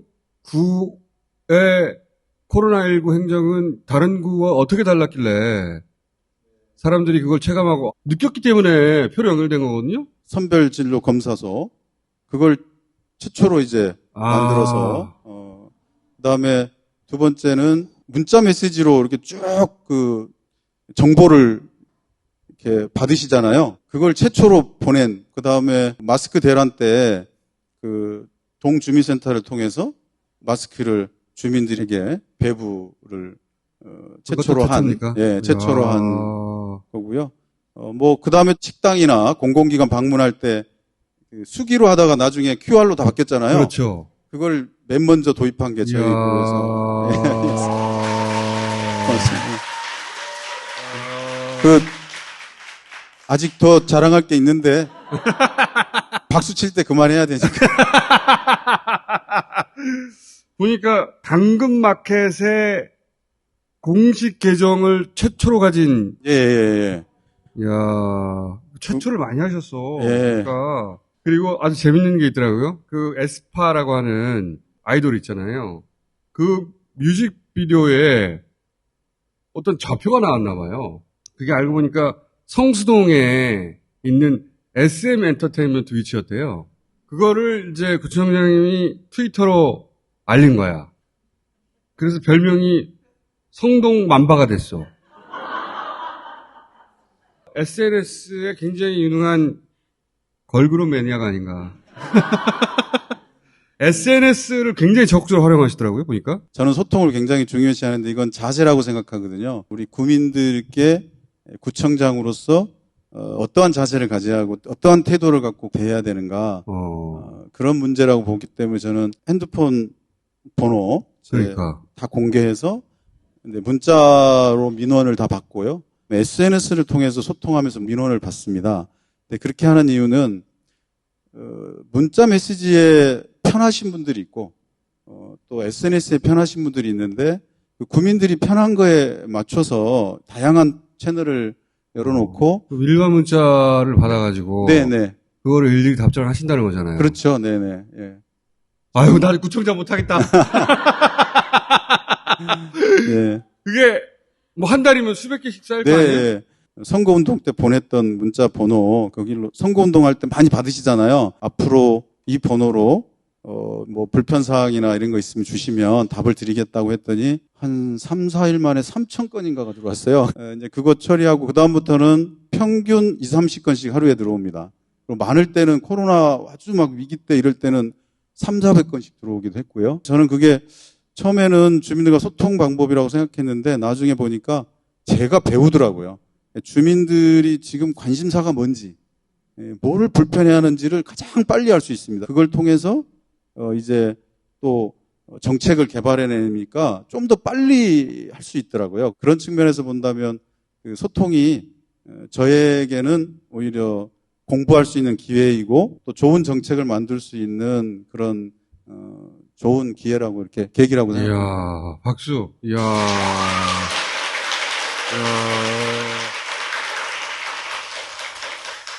아니, 이게 이제 에어컨도 나오고, 겨울엔 따뜻하고, 와이파이도 되고, 전원도 연결되는데, 버스 정장에 이게 설치되어 있는 거예요. 처음 나왔을 때만 하더라도 이게 유지가 되겠냐. 쇼케이스 유지되겠어? 이렇게 늘 사람들이 말했습니다. 아주 잘 작동하고 있어요. 따라하고 있어요, 이제. 이게 하도 그 파격적이고 혁신적이니까 영국의 가디언즈에서도 제가 기사를 봤고 CNN에서 와서도 이걸 취재 갔어요. 한국이 이렇게 하고 있다고. 한국이 아니라 성동구에서 이렇게 하고 있었거든. 이거 처음에 어떻게 이렇게 시작하신 거예요? 제가 맨 먼저 설치한 거는 2017년도 겨울이었는데요. 맞춤형 텐트를 버스 정류장에 설치해서 한파 때 추우니까 들어가서 기다리시라고. 근데 그 해 너무 추워가지고 정말 대박이 나가지고 전국의 모든 지자체에서 이걸 다 설치를 했거든요. 그러면 여름에는 시원하게 할 수 있는 건 없겠느냐. 그래서 아이디어를 내서 개념 설계를 제가 좀 해봤죠. 여름에는 에어컨이 나와서 시원하고 겨울에는 난방이 되고 봄은 미세먼지.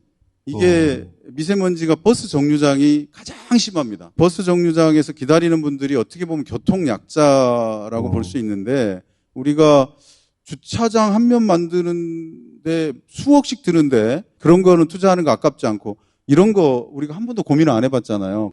교통 약자를 위한 정책이기도 하고 이런 게 많이 생기면 대중교통 이용이 늘어나지 않겠습니까? 그래서 이제 유수의 국내 회사들하고 이제 MOU를 맺어서 디자인도 받고 기술적 지원도 받아서 만들었습니다. 현재 많은 때는 한 달에 25만 명이 이용합니다. 한 달에. 예. 그러니까 성동 구민이 30만인데 외부인들이 많이 이용하십니다. 버스 지나가는. 그래서 이제 그 구에도 설치해달라 이런 민원이 생길 거 아닙니까? 당연히 생기겠죠. 그러니까 전국으로 퍼져나가고 있습니다. 국토부에서도 이게 스마트 사업의 이 모범 사례다. 그래서 전국적으로 국토부에서 예산 들여서 지금 확대해 가고 있습니다. 이야.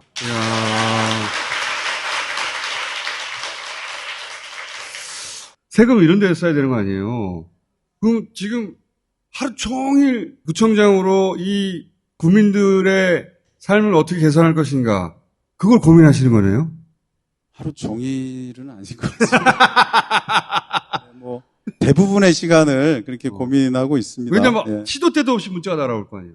예, 그렇습니다. 제 중요한 일과 중에 하나가 문자 메시지 확인하고 답변 쓰는 거. 그게 루틴화 되잖아요. 그래서 그걸 안 하면 다른 일이 이제 진행이 안 되는 그런 상황이 왔습니다. 중독이야. 선출직 공무원들을 뽑는 이유는 이런 거거든요. 내 대신 우리가 모아준 돈을 잘 써서 전체 공공의 삶의 질을 개선해달라고. 이 선출직 공무원 이렇게 해야 된다. 교과서 나오셔서 박수! 이야.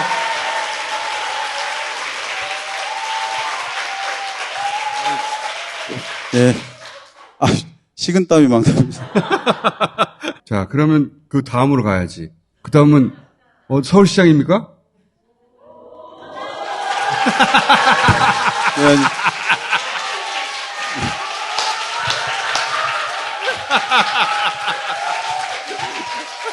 아유, 네. 저 마지막 날, 학부모들이 선거운동 하는데 몇 분이 오셔서, 뭐, 이렇게 뭘 왔다 갔다 하면서 뭔가 물어볼 듯 말 듯 자꾸 그러시더라고요. 그래서 괜찮다고 말씀하시라 했더니, 이제 이번 대면 다음에 못해요. 그래서, 왜 못합니다. 그랬더니, 그럼 한 번 쉬었다가 그 다음에 나올 수 있어요?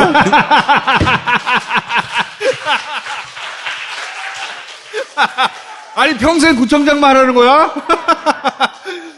그래서 법적으로는 가능합니다. 그랬더니, 꼭 그렇게 해달라고. 아니, 성동구에서 잘 썼으면 더 크게 써야지, 이제. 사람들이 욕심이 많아. 성동 구민들 좋겠네. 예? 성동 구민 있어요, 여기?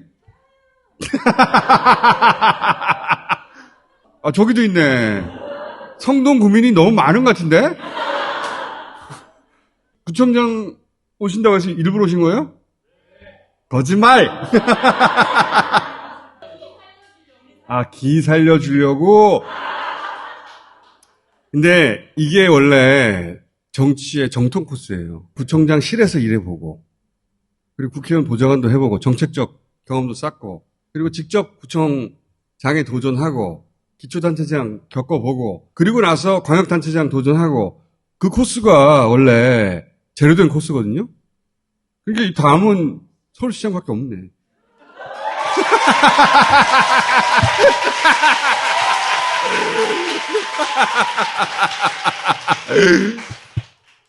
여기서 국회의원이 되는 길도 있으나 저는 이 지자체에서 쌓은 이 생활 밀착형 행정 경험들, 노하우 이거를 계속 살려가는 게 더 좋을 것 같은데요. 예, 오늘 명이 단축되고 있는 것 같습니다.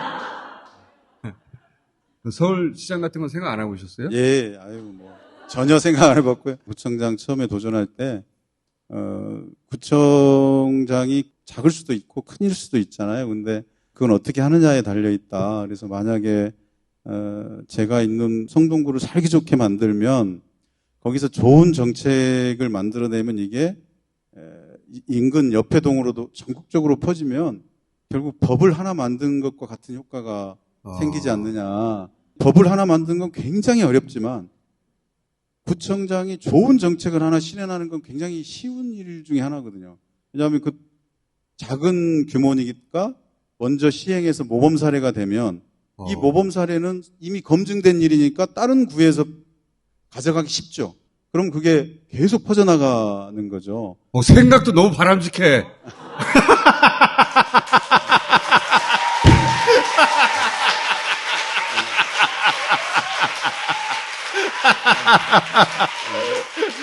야. 그래서 이제 젠트리피케이션이라고 네. 다 아시죠? 그러니까 상권이 뜨기 시작하면 처음에 일군 그 소상인들, 젊은 예술인들 이런 분들이 임대료가 막 뛰기 때문에 나중엔 쫓겨나가고 그러니까 똑같은 프랜차이즈들만 쫙 들어와서 그 동네 별 재미없네? 이거 또 안 가면 공실이 막 생기죠. 그래서 건물주도 손해고 또 상인도 손해인 이 일을 다른 동네에서 계속 반복되고 있는 일이에요. 네. 그래서 저희가 성수동 도시재생을 하면서 젠트리피케이션 방지 정책을 먼저 수립해가지고 동시에 진행을 합니다. 그래서 성수동은 지금 여러분들 최고의 상권인데 놀랍게도 임대료가 2%대에 관리되고 있습니다. 예, 연간 상승률이에요.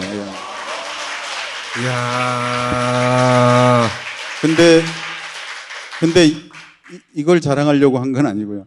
이 정책이 좋으니까 전국의 50개의 지자체에서 저희 정책을 조례로 이렇게 만들어서 같이 하고 나중에 저희들이 모여서 이게 국가의 정책으로 해달라고 해서 그게 작년에 법으로 만들어졌습니다. 그래서 이제 전국적으로 시행이 된 거죠. 예.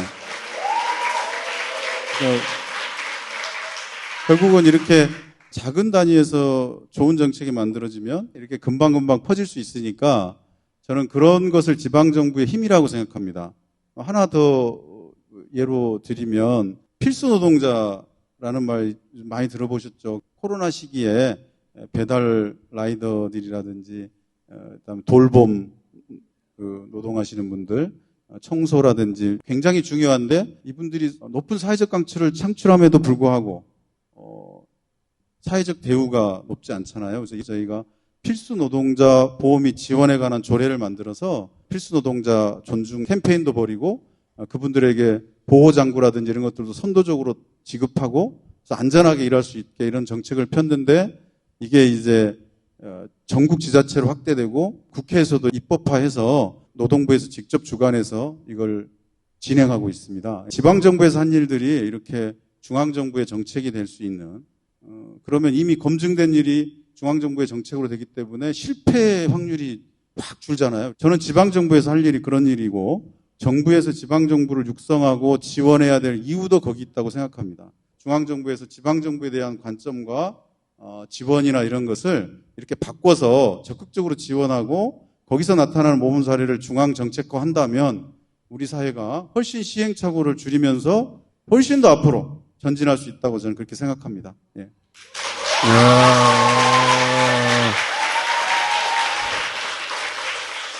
근데 그러면 구청장하고 더 이상 아무것도 안 하실 생각이세요? 네, 그렇습니다. 4년 후에 구청장 이후의 삶도 생각해 보셔야지. 아직 생각 못 해봤습니다. 제가 대신 생각해 드릴까요? 감사합니다. 이재명 지금 의원이 사실은 지자체에서 시작해서 도지사까지 가서 대선 후보가 된 셈인데 그런 코스가 처음 나온 거거든요. 부총장님도 코스 설계 하셔야 되겠는데? 뭐 사람마다 그릇의 차이가 있는 거고요. 저는 제 주제를 잘 알기 때문에 제가 잘할 수 있는 일을 열심히 하겠습니다. 네. 그 서울시장 같은 거 싫으세요? 자신이 없습니다. 예, 자신이 그거야 이제 사람들이 만들어주면 되죠. 구청 하나 잘 해보셨으니까 25개 구청 모여있는 거 살림 더 잘할 것 같은데 이런 그 주목을 받아보신 건 처음이죠. 네, 아주 놀랍습니다. 혹시 8월에 있는 전당대회 최고위원 도전해보실 생각은 없어요? 구청장 열심히 하게 도와주시기 바랍니다. 당대표는? 구청장을 잘할 수 있는 사람이 더 큰 단위의 정책과 행정도 잘할 거라고 생각해요. 너무 당연한 거 아닙니까? 네. 그렇게 생각 안 해보셨다고 하니까 계속 주입하면 돼, 우리가. 전화번호 공개돼 있대잖아. 네.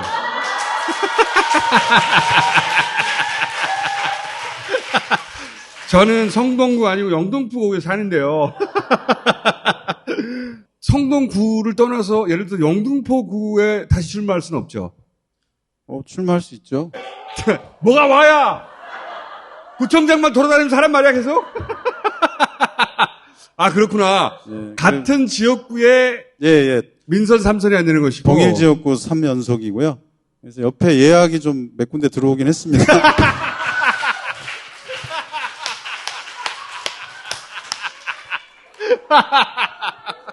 그 예약 들어온 구청이 어디예요? 인근구라고만 말씀드릴게요. 인근구. 아, 그 구에서 오라고 주민들이 연락 오는 사람들이 있어요? 예, 문자로 역시. 문자로. 그런 문자 하지 마. 마음 흔들릴 수 있어. 응? 이제 그 다음 단계로 가셔야지. 앞으로 4년이 남았으니까 구청장 잘하시고 한 6개월마다 오셔야 되겠다. 6개월마다 그동안 일하신 거 검사 받고. 숙제 검사. 네, 이런 스마트 쉼터 있잖아요. 처음 생각해내는 게 어려운 거예요. 이거 텐트에 시작하셨다는 거 아니에요? 예, 그렇습니다. 그래서 계속 진화해서 여기까지 온 거 아니에요? 예. 그렇게 왔더니 이게 전 세계에 알려진 거야. 전 세계에 없는 거거든. 그러니까 이미 세계 레벨로 입증된 거 아니야. 어이구, 서울시장 해야 되겠네.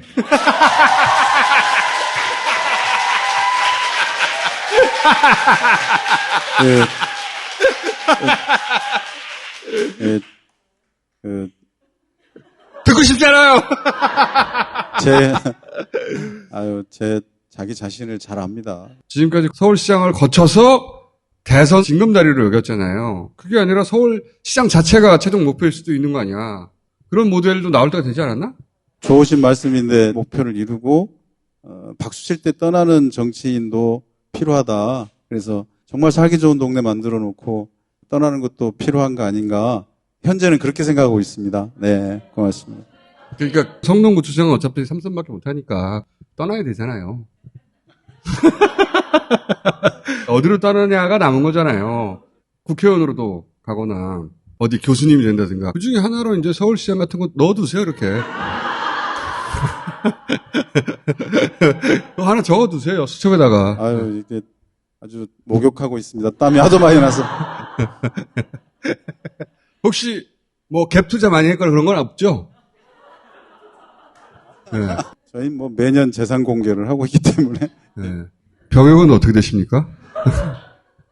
네, 병장 제대했습니다.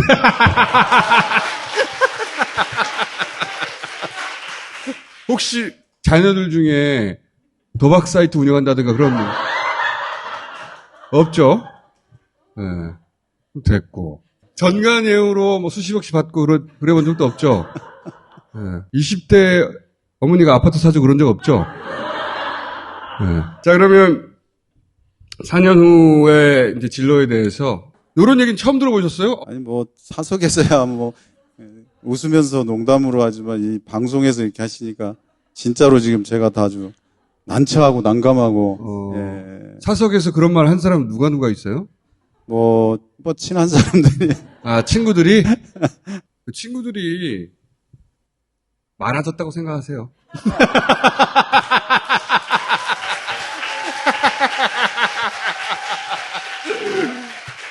아니, 아까워서 그래요, 아까워서. 네. 그런 기초부터 탄탄히 다진 정치인을 발굴한다는 게 쉽지가 않아서. 그러면 일단 이 자리에서는 서울시장 도전하는 걸로 결정하고.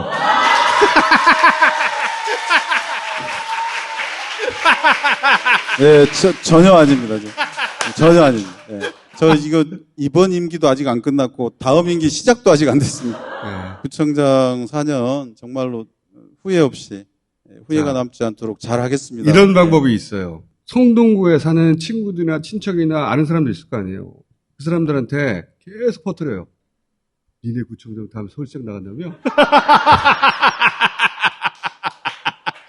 계속 기정사실로 만들어버려.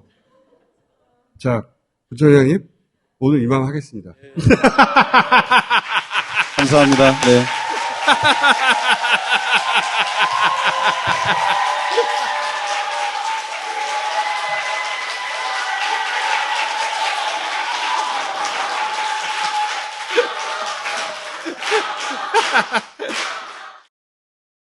무릇 마카를 모르는 자는 아는 자에게 미치지 못하고 마카를 아는 자는 먹는 자에 미치지 못하느니라.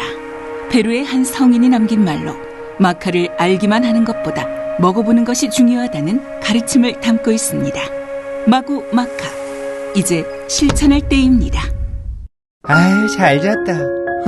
꿈이었네. 꿀잠 한번 자보는 게 꿈이다, 정말. 꿀잠이 당신에겐 꿈 같은 일인가요? 최신 연구시설과 한국인 천여 명에 대한 연구 결과를 활용해 50만 개 라텍스 조각으로 만들어낸 우유 베개. 당신의 수면을 위해 고민하고 또 고민했습니다. 수면 공감 우유 베개. 지금 딴지 마켓에서 구매하세요. 친환경은 비싸다. 바스그린은 비싸지 않다. 리필은 불편하다. 바스그린은 불편하지 않다. 함께해요. 환경을 위한 작은 실천. 바스그린.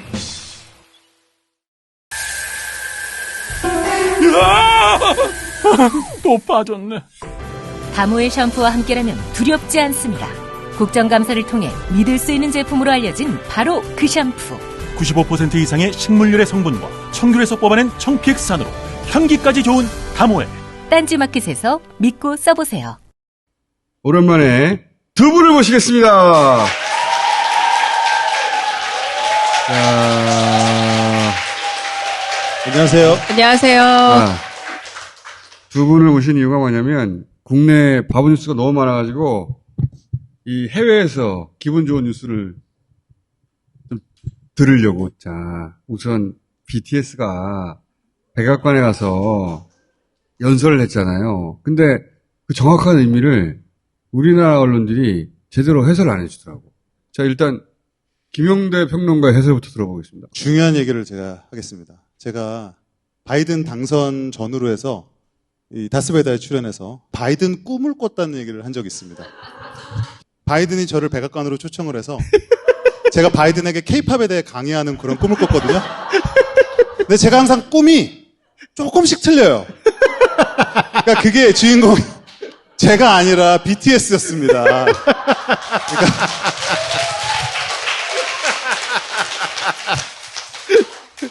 일종의 예지몽이 아닌가. 일종의 예지몽. 이런 생각을 하고 너무 사실 기뻤습니다. 반지몽.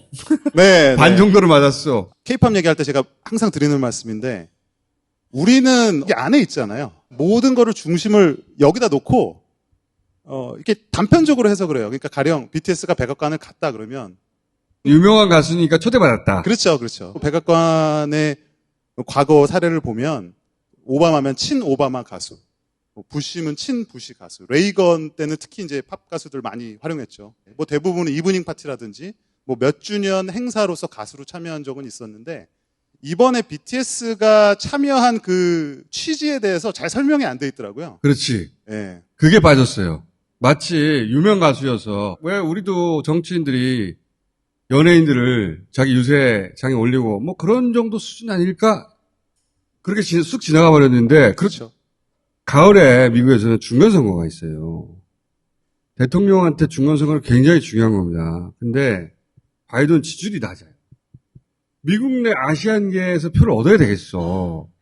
그러면 미국 내 아시안계 중에 가장 친 바이든 혹은 영향력이 있는 누군가를 불러야 되잖아. 그게 아니라 한국에 있는 가수들을 부른 거예요. 이거는 그 이전엔 상상도 할 수 없었던. 미국에서 못 찾고 한국에 외주를 준 거죠. 그러니까 미국 내에 살고 있는 아시안계 유권자들에게 누가 가장 강력하게 메시지를 전달할 수 있을까? 그러니까 BTS는 친분으로 대통령 그 행사에 가서 노래를 하러 간 게 아니고 정치적 메시지를 전달하러 간 거예요. 바이든이랑 BTS랑 뭐 B자가 들어가는 거 말고는 뭐 별로 관계가 없죠. 무슨 캠페인에 서로 친한 사이가 아니라 그렇죠. 정치적 메신저로 발탁이 된 거예요. 지금 총수가 정말 정확히 말씀해 주셨는데 이런 맥락을 생각하고 그 바이든이 BTS랑 만나는 장면을 딱 보면 뭔가 어색합니다. 오바마가 비욘세를 만난다. 자연스럽죠. BTS가 바이든을 만나서 이게 무슨 그림일까? 저는 처음부터 그게 굉장히 어색했었는데 그게 이제 이런 겁니다. 5월 31일, 5월의 마지막 날 만났어요. 네, 그러면 6월 1일 날 만나도 되는데 5월 31일 날 정말 마지막 순간에 만났어요. 5월이 뭐냐면 AANHPI 헤리티지 먼스라 그래요. AA는 아시안 아메리칸이고 NH는 이제 농협. 아니죠, 농협은. 네. 이대로 끄떡이시는 분들 너무 많아갖고 제가 당황했어요. 아니, 이대로 참아야 돼요. NH는 이제 네이티브 하와이안들. 그 다음에 PI는 퍼시픽 아일랜더. 그래서 이제 아시아계 미국인 하와이안 원주민들. 그 다음에 그 태평양 쪽의 섬 사람들을 위한 달인데, BTS는 아시안 아메리칸도, 네이티브 하와이안도, 퍼시픽 아일랜더도 아닙니다. 투표권도 없어. 정확하죠. 투표권도 없고, BTS가 그들을 대변하는 위치에 있지 않아요. 네. 그런데, 아까 총수님 말씀한 것처럼, 바이든 입장에서는 이 이슈를 사람들에게 알리기 위한 게 필요한 겁니다. BTS는 정치적 메신저로 간 겁니다. 미국 대통령이 필요해서. 도와줘. And it is a great honor to be invited to the White House today to discuss the important issues of anti-Asian hate crimes, Asian inclusion, and diversity. 네, 오늘은 AANHPI 헤리티지 먼스의 마지막 날입니다. 저희는 AANHPI 커뮤니티와 뜻을 함께하고 기념하기 위해 오늘 백악관에 왔습니다. 나와 다르다고 그것은 잘못된 일이 아닙니다. 옳고 그름이 아닌 다름을 인정하는 것으로부터 평등은 시작된다고 생각합니다. 그러니까 BTS가 그냥 가수가 아니라 정말 시대의 아이콘이 된 거예요. 미국 대통령도 필요한 사람이야. 자기 선거를 이기기 위해서. 그러니까 BTS가 가장 저평가됐을 뿐만 아니라 제대로 해석되지 않는 곳이 한국이에요. 미국 대통령도 아는데 우리나라 기자들은 몰라요. 지금 BTS라는 한국에서 뭐 그 안에 교포가 있습니까? 누가 있습니까? 없죠. 한국 그룹이 백악관까지 굳이 가서 바이든의 어떤 그 계획을 실천해 주러 간 거예요. 바이든 도와주고 온 거야. 도와준 거죠. 거기엔 뒤에 누가 따라옵니까? 수십만 수백만의 아미들이 따라오잖아요. BTS를 가장 저평가하고 가장 해석도 못하고 또 이해하지 못하는 게 또 우리나라 기자라고. 미국 대통령을 알고 있다고. 왜냐하면 실체가 있으니까. BTS 한번 불러야 되는데 점점 멀어지네. 저를 쳐다보시죠? 한번 불러야 되는데. 처음 나왔을 때보다 더 멀어졌어요, 지금. 그러니까. BTS 부를 때 저도 좀 불러주십시오. 저도 올게요. 계획 중에 하나야. 예? 자, BTS는 한 시대의 아이콘이 된 거는 분명한 것 같아요. 그리고 이제 깐느 이야기로 이제 성공하고 나무주연상하고 감독상 헤어질 결심 받았잖아요. 또 외신 찾아봤지. 한국 영화의 존재감이 확실히 달라졌어요. 깐느의 주인공은 한국이었다고 지들끼리 쓰더라고. 그 전에 기생충으로 황금종려상도 받았잖아요, 사실. 그런데 이번에 어떻게 달랐느냐. 가령 이정재 씨는 뭐 경쟁 부문이 아니었단 말이에요. 기생충일 때도 주인공이 한국이었다고 말하지는 않을 거예요. 그렇죠. 올해의 깐느 주인공은 한국이라고 하더라고요. 지금은 이정재 씨가 길을 걸어 다닐 때 돌아다니지 못할 정도로 마치 톰 크루즈처럼 계속 쌓인 세례에 시달리고, 그리고 한국 영화 두 편에 대해서 엄청난 기대감, 그리고 그 외에 주목할 만한 시선이나 이 모든 작품들에 대해서 한국 하면은 이 관심사가 꼭 쏠려다니는 겁니다. 저도 깐 가봤지만 조금 해봐서 아는데. 네. 조금 민망할 때도 있어요. 제가 어느 영화라고 말하진 않겠지만 영화 시사가 끝나고 나서 기자들이 모일 때 한국, 대만, 일본 기자들이 대부분이고 서구권 기자들이 그렇게 많지 않은 경우도 있었습니다. 과거에. 네, 우리는 굉장히 난리가 났지만, 근데 이번에는 명실상부하게 인터뷰 장면들을 보시면 그러니까. 완전히 장 터져. 정말 수많은 기자들이 와서 물어보는데 그런 민망함이 사라진 거죠. 지금은 저는 국뽕이라 말을 쓰면 안 돼요. 그렇지. 작은 얘기를 과장해서 그 침소봉대에서 우리가 자기 최면하듯이 우리 문화에 눈을 가리는 게 국뽕인 거고 그렇게 개방했는데 이 작품이 거기서 스크린 데일리라고 해서 스크린 인터내셔널이라는 잡지에서 매일매일 데일리를 찍어내요. 그래서 별점을 주는데 브로커는 2점대였고 헤어질 결심이 3점대가 넘어갔는데 유일한 3점대더라고. 네, 유일한 3점대고 영화 전문 기자들이 주는 점수거든요. 근데 이 새끼들 왜 이렇게 짜? 이 영화 전문 기자들이 어떤 기자들이냐면요. 가디언즈의 피터 브래드쇼라던가 스테파니 자카렉이라는 타임즈의 영화 비평가, 그리고 미셸 시멘 같은 프랑스의 포스티프라는 잡지의 영화 비평가는 놀라지 마세요. 1938년생이십니다. 깐네 역사 거의 같이 가시는 분들이에요. 거의 종신제처럼 이분들은 각 매체를 대표하는 비평가들이시고 언제나 오셔가지고 그 별점을 매긴 사람들인 겁니다. 그거는 내 알바이고 하여튼 짜. 네. 그래서 그 짠 양반들이 웬만한 영화 다 2점이야. 그래서 별점 설명을 해드리면 4점이 엑설런트였고요. 3점이 굿, 2점이 에버리지예요. 그리고 1점을 푸어인데 X자를 하면 배드거든요. 근데 배드를 주는 영화도 꽤 많아요. 그 와중에 3점이 넘는다는 건 이 짠 양반들이 대단히 환호했다는 거고, 아까 그 피터 브래드쇼라는 이 가디언, 지금 들어가셔서 찾아봐도 나옵니다. 황금 종려상에 대해서 마지막 결론 난 날 있잖아요. 개인적으로 황금 종려상은 박찬욱의 헤어질 결심으로 가는 게 맞았다라고 자기 기사에 또 쓰고 있어요. 황금 종려상 받은 것도 사실 2점대였어요. 제가 아쉬운 거는 박찬욱 감독이 심사위원 대상으로 올드보이 받았을 때 굳이 따지자면 한 2등상이에요. 황금 종려상 받아도 될 때였는데 정치적 안배 때문에 유럽의 남성 감독 영화를 줄 때가 좀 돼서 놓친 거지. 아니 근데 그 남우주연상하고 감독상 2개 받았다고 한국 영화가 이번 깐을 지배했다라고 기사를 막 전세계 쓰진 않았을 거 아니에요. 진짜 말 그대로 탐 크루즈처럼 길거리를 돌아다니지 못하고 정우성 씨가 좀 소외됐다라는. 그게 그거구나. 프랑스 사람이 이정재를 발견하고 이정재하고 같이 사진을 찍어야 되는데 찍어줄 사람이 없잖아. 정우성한테 찍어달라고 그러더라고. 헐리우드 스타나 우리 스타나 그들에겐 차이가 없는 겁니다. 없어졌어. 네. 그리고 의미가. 안표 시장에서도 한국 영화는 무조건 보겠다라고 했고요. 다음 소위 같은 그런 아주 작은 영화임에도 불구하고 엄청나게 기립박수를 받기도 하고. 다음 소위가 뭐예요?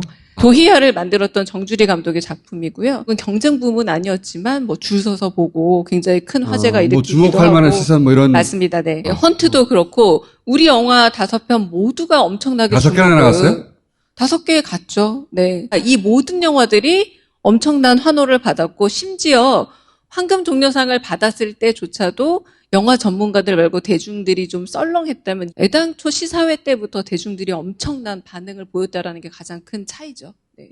약간 본인들이 이제는 나도 한국 영화를 되게 좋아해 뭐 이런 거를 좀 이렇게 그런 지적 허용이라는 게 우리도 어렸을 때 약간 프랑스 영화나 약간 독일 영화 좀 봐줘야지 뭐 좀 있어 보이는 것처럼 한국 영화와 한국 배우에 대해서 좀 알아야만 힙한 거예요. 그게 네. 정하다.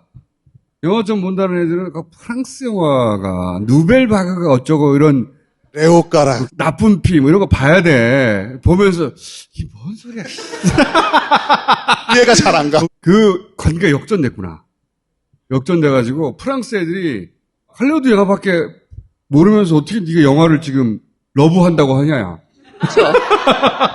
옛날에는 아주 마이너한 소위 말하는 오타쿠스러운 친구들, 시네필들이 한국 영화에 매료됐다면 이제는 훨씬 넓어진 거예요. 저는 그쯤 되면 좋아한다는 표현 쓰지 않고 한다는 표현, 한국 한다. 한국 영화 해야만 뭔가 좀 명함 내밀 수 있는 상황이 된 거고 이거는 국뽕이 아니에요. 현실입니다. 네. 저는 결정적 차이가 개인에게 환호하느냐 그 장르나 씬 전체에 하느냐의 차이라고 생각해요. 봉준호, 박찬욱 같은 사람을 개별적으로 호명했지만 지금은 한국 영화가 힙하니까 그 2개의 상을 받았음에도 불구하고 이제는 한국판이다라는 말이 이제 그들에게 자연스럽게 이제 인식이 되는 거죠. 기사가 그렇게 나왔어요. 이번 칸느 영화의 주인공은 한국이었다. 근데 뭐 상 2개 받았는데 싶었는데. 2개 받는 것도 어마어마한, 왜냐면 칸은 좀 안배를 중요시해서 게다가 2개밖에 출품 안 했잖아요, 경쟁에는. 이건 대단한 일이라고 할 수 있고 제가 브로커를 보고 나서 느낀 게 뭐냐면 고레에다 히로카즈 영화 중에 가장 흥행작은 되겠다. 왜냐하면 고레에다 히로카즈 감독 영화가 잔잔하고 흥행하기 힘들죠. 암시적이라서 계속 그 소소한 삶을 많이 보여주잖아요. 일본 배우들보다 우리 배우들이 왜 이렇게 잘하죠? 연기를 다들 너무 잘합니다. 이지은 씨도 저도 깜짝 놀랐어요. 아이유가 나의 아저씨. 이지은 씨예요? 네. 미안해. 네. 네. 연기를 너무 잘하는 거예요. 그리고 조역들도 인터뷰 한번 해보고 싶어요. 한국 배우들과 한국 시스템화에서 작업해봤더니 어떻든가. 봉준호 감독이 송강호 배우는 내버려두면 알아서 하니까 특별한 디렉션 없어도 된다고 했대요. 이번에서도 송강호 배우가 처음에는 잘 안 보이거든요. 근데 마지막에 가면 제일 잘 보이는 배우가 되는. 그리고 그 배우 탕웨이 씨도 인터뷰한 거 제가 봤는데 소감이 어떠냐. 인상적인 답변이더라고. 자기의 일부가 완성됐다고 이 영화 출연하고 나서. 그게 배우가 감독한테 할 수 있는 가장 최고의 찬사죠. 영화를 통해 자기가 완성됐다는 거 아니야. 그래서 나 이 영화 궁금해. 박찬욱 감독은 여배우의 생애 최고의 영화를 천사하는 데는 탁월한 솜씨가 있죠. 이영애 씨의 친절한 금자씨라던가 강혜정 씨의 올드보이라던가 김민희에게 아가씨라는 영화도 그렇고 김옥빈 씨에게도 박쥐라는 영화가 최고잖아요. 늘 여배우에게 최고의 작품을 안긴 거는 그러네. 확인된 바가 있기 때문에 그러네. 요 영역에서라도 우리가 기쁨을 얻어야 될 거 아니야. 에너지를 얻고. 네? 요 영역은 건들지만 않으면 이미 세계 최고 수준이거든. 진짜 내버려만 두면 됩니다. 관심 갖지 않고 그냥 손흥민 내버려 두란 말이야. 손흥민도. 네. 그게 세련된 거거든요. 세련된 건 아니 상을 주려면 경기 끝나고 주던가. 왜 경기하기 직전에 양복을 입혀가지고 그걸 주냐고. 응? 땅에 끌리는 바지 입고 나와가지고. 근데 남배 얘기할 때는 아니긴 한데 기쁜 소식들이 너무 없어가지고 두 분 모시고 이야기 좀 나눠봤습니다. 예. 주기적으로 이분들을 모시고 그 BTS뿐만 아니라 요즘 또 그 K-팝이 그 전 세계에서 기억 안 난다. 기억 안 난다. 저번에 어떤 그룹을 살짝 언급을 우리 했었거든요. 얘기했는데 기억 안 난다. 네. 뭐더라? 스트레이키즈라던가. 네. 아 그래? 네. 귀에 어딘가 남아있는 것 같다. 그런 친구들 한번 싹 훑어보자고 다시. 예. 자 오늘 여기까지 하겠습니다. 감사합니다. 네, 감사합니다. 감사합니다.